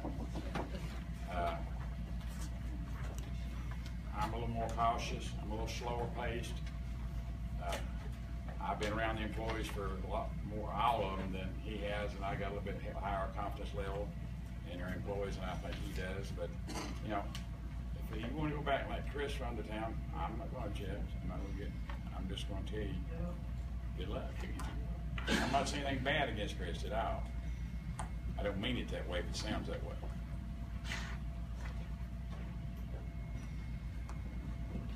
We have I recommended that we have a candidate here tonight. He's sitting back there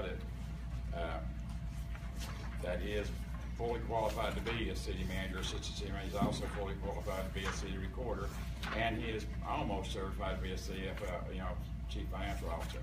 He's taken two of the, I guess, Jessica, you here to stand up a second? How far are you along on that program? I'll complete it November this year. He is interested in city government. He's interested in this position, so I'll need to probably make a decision what you want to do.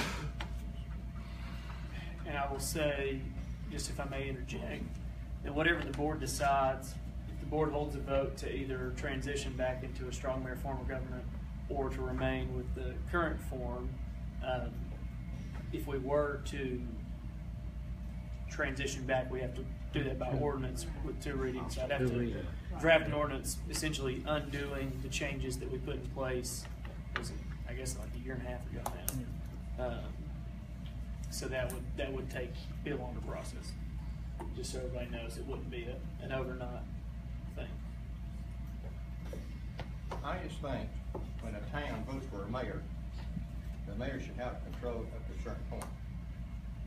The next election, whoever does run for mayor coming up, I think we got the mayor handcuffed. Now, he didn't need some help. He was green behind the ears when he first started, as we all was.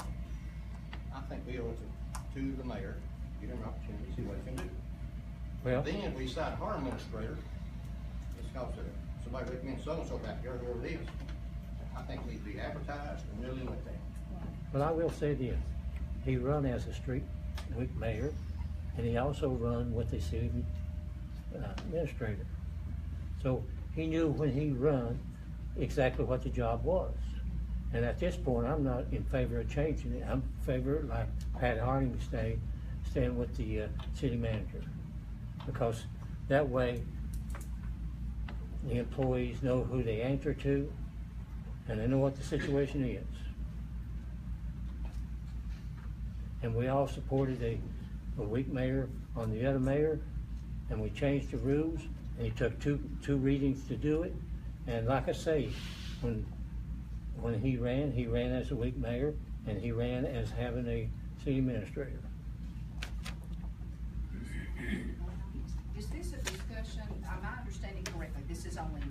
Yeah, cause you can't go down it because it takes two.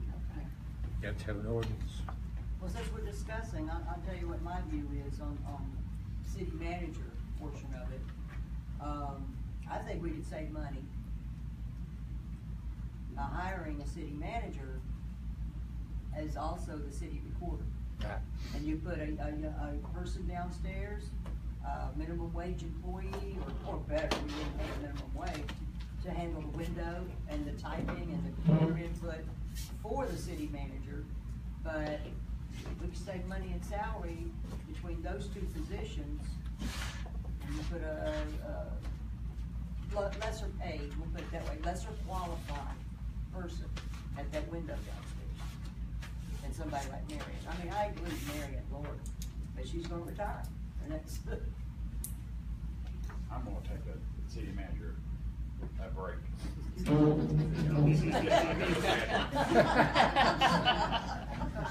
Would y'all like to take about a 10-minute break?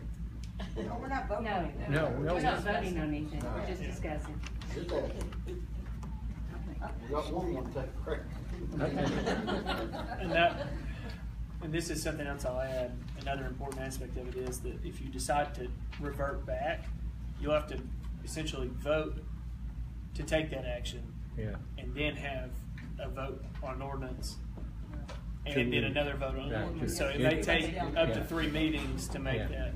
You're exactly right. So I want everybody to know what the timetable would potentially be. Because we don't currently have an ordinance in front of us that, serve. And it wasn't advertised as such. No. So, in the future, if they do go to the city manager, like some of us do, that's their privilege.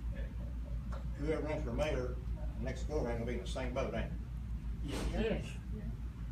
And we took the mayor's power away on account of what the mayor did do in the previous administration.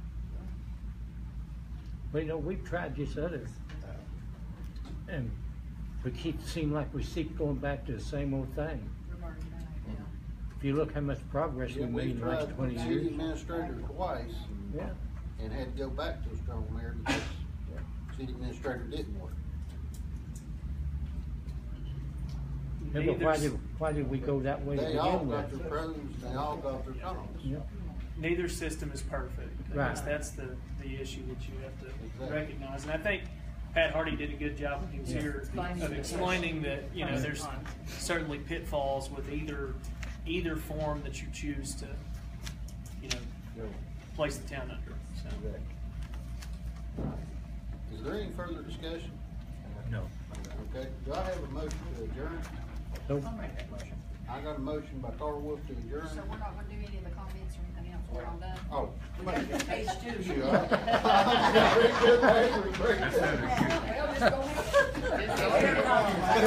Get out of here. I was going to quit. Yeah. All right. I want to thank everybody for coming, and I want to really thank you all for allowing the alderman and the vice mayor and everyone up here to do their jobs and allow us to speak and hash things out. It makes it a lot easier and a lot more diplomatic. And I feel like this meeting was really smooth tonight, and I really appreciate everyone's time and concentration and attendance tonight. And I like seeing everybody here, and I like keeping everybody informed. This is one way for me to get to be informed. Okay. Mary's gone, so let's go on down to, okay. Alderman Eugene Christian, you got Okay. comments? I got a comment. I like to hear what the gentleman said that lives over here in Mount Carmel about all the employees, about what a great job. It's great to hear feedback from that. And I'll tell everybody in the audience, if you got an issue, I'm an alderman here, my phone number is public. Call me. I'll be glad to discuss anything you need to discuss and help you in any way I need to help you. With that said, I'll shut up and let Ms. Davis. I don't have anything.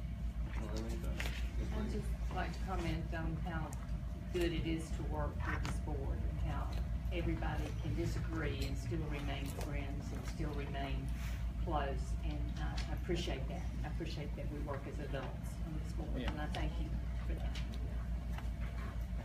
Alderman Wolf, no.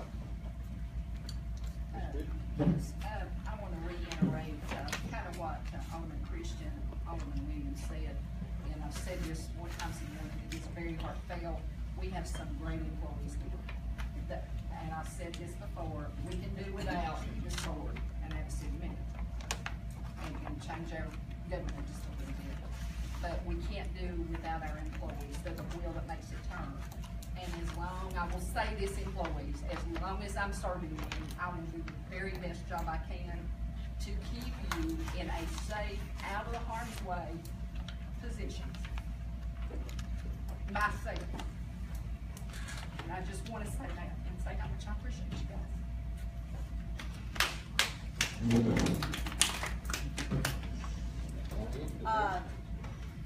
No, I'm good. Everybody knows how to get in touch with me. If you don't talk to me on Facebook or email me or call me, I'm here.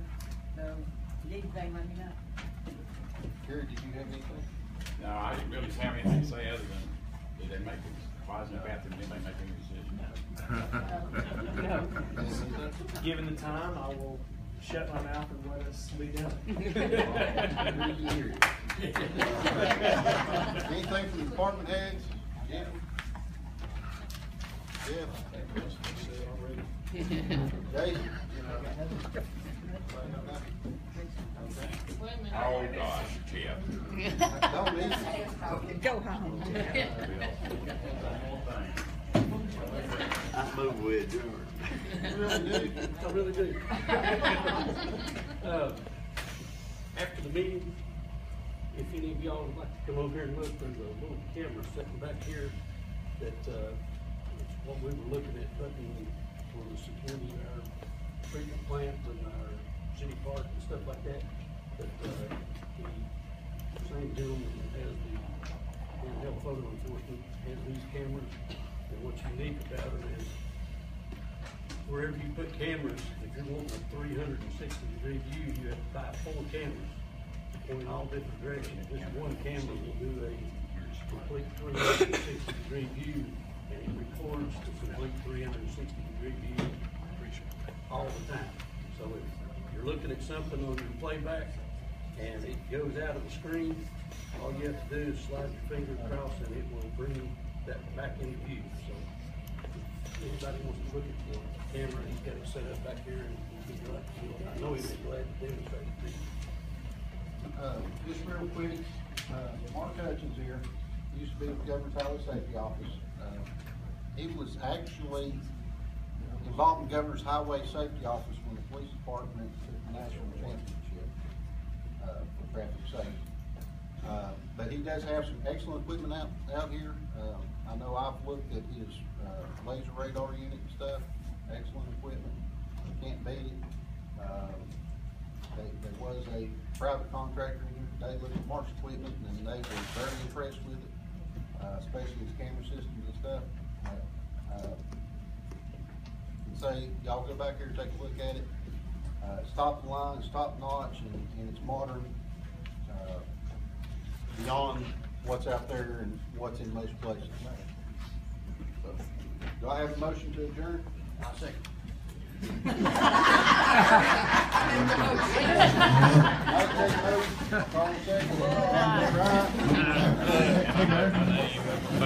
just had a quick question on the cameras. Y'all, what was? I don't understand your motion on the cameras. On the cameras? Yeah. I think the motion was to approve it. You need to read those two tonight. After our attorney looks over it, make sure. So, does you have a rate? What the rate's gonna be? How much is the ticket? How much does the city get? How much does he get? Jeff knows that? It's in that, in that thing. I think it's 50. I believe it's a $50 ticket, just like what the speed. The same to I pay. believe. Same percentage? Yeah.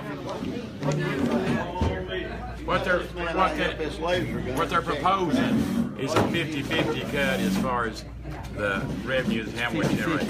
So it's $50, 25 for the city, 25 for them?